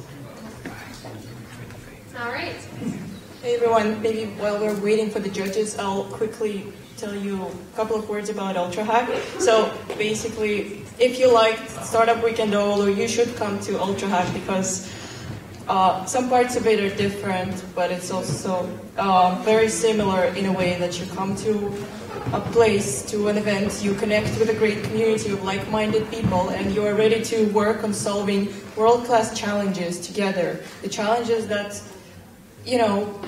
exist in our lives, and during these weekends you realize that you can actually solve them and make our lives easier and better. Our website is ultrahack.org. We have challenges in fintech, AI in media, health, built environment, and there might be a space tech track. So check out the website and the open track. So check it out and apply. And we'll select one team very soon while we're waiting for the judges. But we do encourage you all to apply to the event as well. And thanks to organizers, because it's a great event. It's a pleasure to be here. Thank you.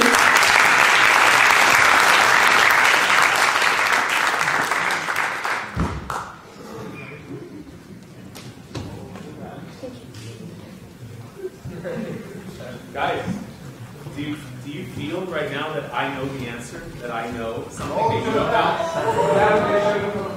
Do not attack me. Where are my bodyguards at? No. The answers are in my pocket. Like, it's the craziest thing. I can't believe that I'm like right here knowing the answers. The judges are actually, so here's one of the really cool parts about Startup Weekend, and I talked about this at the beginning. Startup Weekend is a learning experience. This is a workshop. I actually don't call it a hackathon, because this is, for me, more of a learning experience than it is a competitive experience. The judges were amazing because they were very, very aware of their feelings towards the idea versus their thoughts and their assessment of the process. And I thought that was incredible, because I don't always get that. Sometimes I get judges arguing over which idea is better, which one they're going to buy, which one they're going to invest in. And so this becomes an issue. And so right now what they're doing is they are putting together comments for each and every team. So every team is going to get feedback from them, from their experience, from their insight, and they have something to say to each of you. And that's why they're still getting ready to come in. But I think Anita has she's got a screenshot she's going to share with everybody. Once the HDMI put it back in. And I'll let her take over. Go for it. All right, so you probably saw this already from your phones, but the people's choice is How to Cafe!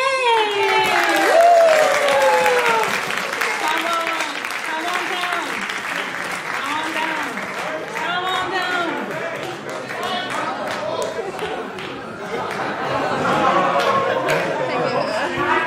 Yes!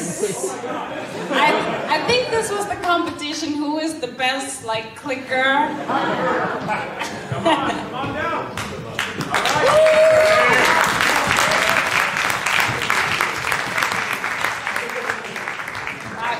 They are your favorites. Let's get a picture of the crowd favorites. Cameraman is right over there. Come on. Come on.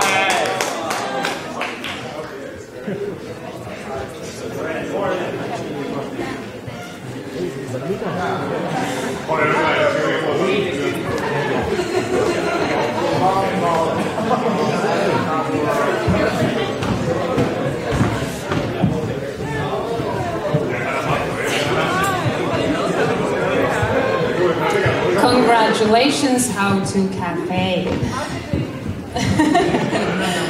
And next up, we have two also special prize winners. So before we go into hearing what the judges think, we also have two special prizes. And the first one comes from a great hackathon event called Ultra Hack, and you just heard what they do. So please, Liana and Valeria, could you come and announce your favorite?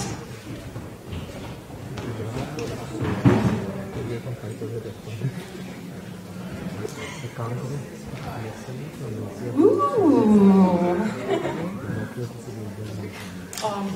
Yeah, so we at Ultra Hack, sorry that our second pitch is coming like 2 minutes after the first one, but so we are a development runway uniting startups, developers, and corporate big organizations and the public sector together in one place.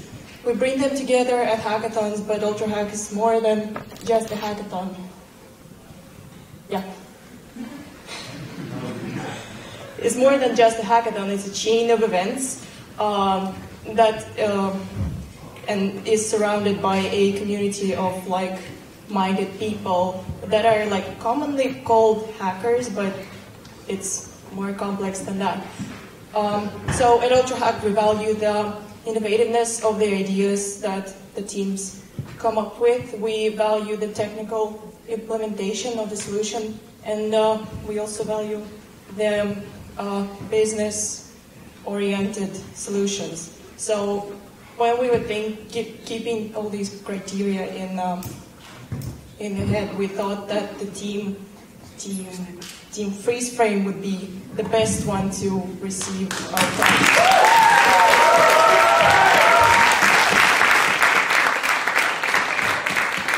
Thank you very much. Thank you also on behalf of my team. Do you want to say a couple of words about all these, like the business part, the innovativeness? Come on, you can brag on that. The business part? Innovativeness? Yeah, I mean, it was Brian's idea.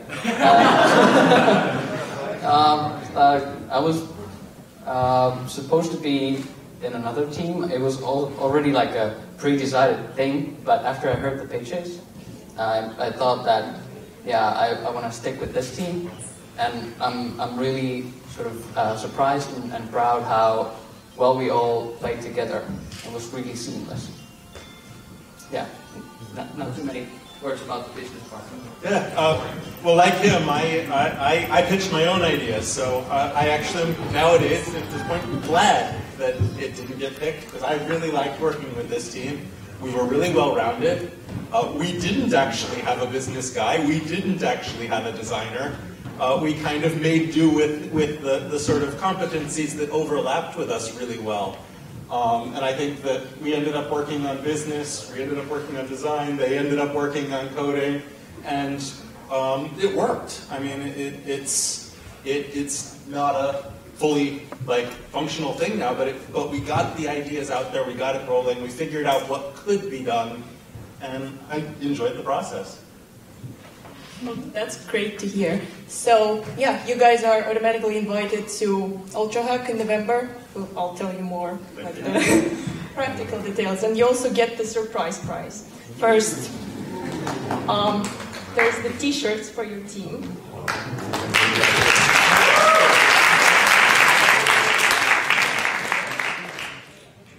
If the sizes don't match, you can exchange them at the event.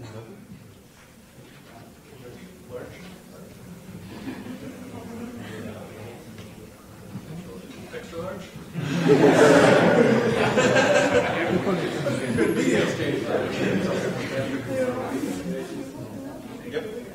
It was a bit hard to pick the sizes in the office in Helsinki without seeing the team. And prize, the drums, the beer goggles. I think you need to change your business now. All right, thank you so much.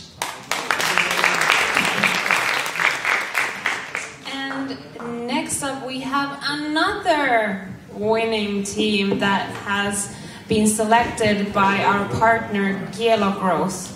And Jarkko from Kielo will announce the winner. Hello everybody. How's the feeling?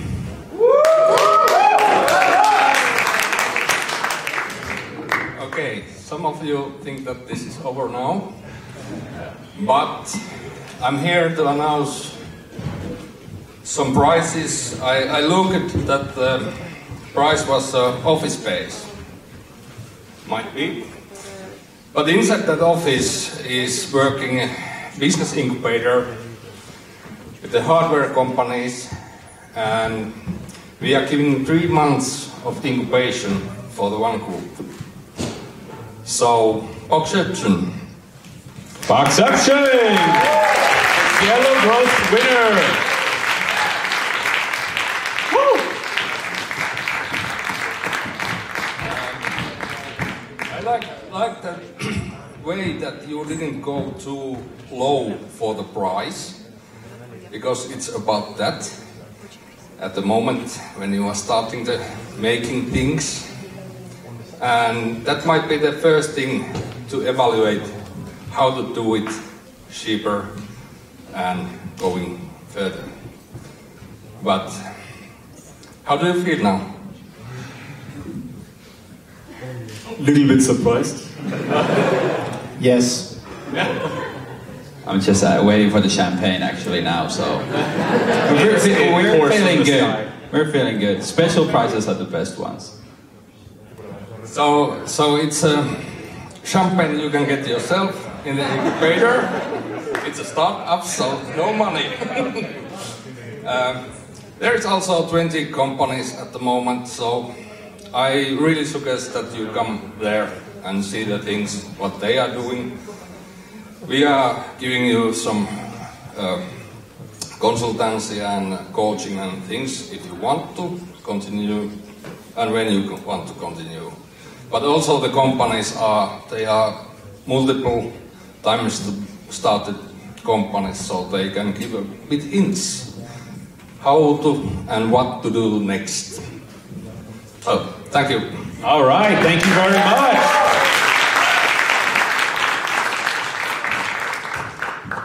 All right, so I'm here for the big announcement. Let's see here. Where is my, I'm not going to thank you here yet. Oh my gosh, winning teams are. Oh, I love this slide. I want to have this behind me as I'm doing this. But you know what, before that, you present. I do it all, like I control and I do my part. Where's my clicker? All right, guys, so the judges have done incredible work to not only, like I said, select the rankings, but the first, second, and third, but also come up with feedback for all of you. Ultimately, they want you to take the next steps, and so that's what this is all about. You know, we talked about learning. That's the big key this whole weekend, and so before I make those final announcements, you know, I want to take this opportunity to thank all of you for spending the entire weekend with us. More important than the money that you spent for this event is the time that you gave. There are a lot of other things you could have been doing this weekend, but you chose to spend the entire weekend learning something new and even testing some of the ideas that you have pitched and then were selected. And so that's a big deal. And I really appreciate the time that you've given to the weekend, to the event, and to yourselves to take your idea, whatever it might be, or just your skill set to another level. So thank you very much for that. Also, thank you for all of the organizers and everything that you have done to put this event together. This was a lot of fun. This is my 33rd event around the world, and this has been one of the most exciting and gosh, what's the word I'm looking for? The energy, I think, and the enthusiasm to learn from this community was really awesome. And I wasn't sure what to expect. Like I said, I thought I was going to Hawaii, but it turns out I wasn't. It's a little colder than that. Gosh, it was colder than it was supposed to be when I originally checked the weather.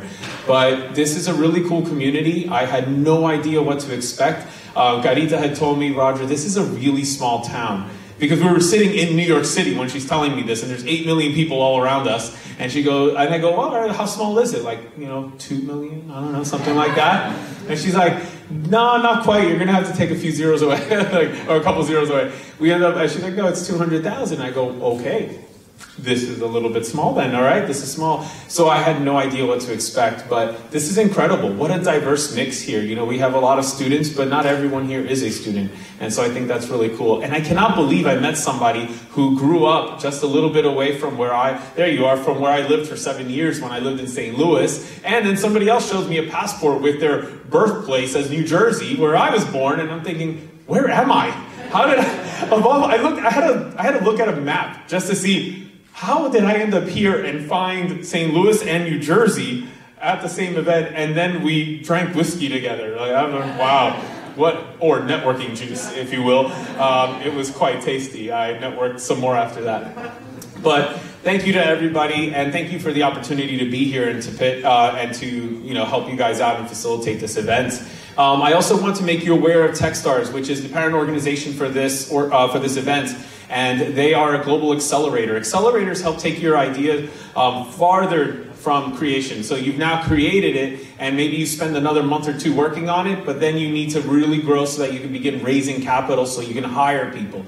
Their accelerator programs are all over the world, and this is an opportunity for you to then take that idea further. So they provide you with that type of programming. They have mentor networks of over 3,500, they have 23 programs around the world in 16 different cities. New York alone has about 4 programs right now running. And people come in from all over the world. Just because the program is in New York City does not mean that only New Yorkers are a part of it or apply for it. Often, most of the cohort for that accelerator comes from other countries. And so consider that as you're looking to grow your ideas in your company. Also, make sure that you stay in touch with the community. Attend the next events. I know that they already told you about that, and you will be getting emails with notices about what's coming up next. So continue to stay involved with this community. That's really what's most important from this event. This is great. We spent a couple of days together, and that's awesome. We got to know each other, but don't let it stop here. This is only the beginning. So there's a publication called Startup Digest, and I checked to see where they cover. They cover Helsinki, so they don't exactly cover Oulu, but perhaps you travel to Helsinki every now and then, or there might be an event worth attending there. You can also look at Startup Digest for that information. And there will be a survey coming in a couple of days. Please fill that out. It takes literally, I've done it myself, it takes about 4 to 5 minutes. If you add a few more comments, it might take 6 to 7. But this is really helpful for the organizing team to figure out how to make the next event better. So we need your feedback. That validation is important for us as well. So the moment has come. So this is where I announced teams. I delayed it a lot.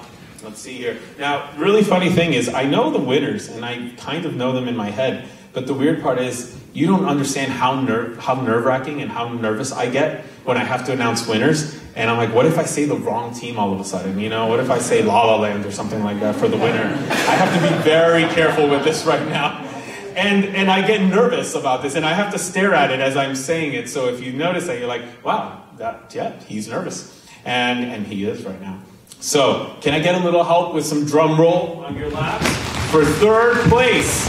All right, coming in third place, we have, where are they? IntelliPark! IntelliPark! Let's give it up for IntelliPark! Woo! Come on down. IntelliPark! Congratulations, guys. Pose for your picture. You have, what's that? There you go. All right. Wait, one more. There we go. Yes, look excited. Woo! 1/3 place. Let's give it up for IntelliPark. Thank you very much. Your prizes are in the mail. No, I'm just kidding. They'll contact you about your prizes. All right. I need a little help with second place. We're going to need a little more drum roll, a little more energy for second place. Second place. Crafty!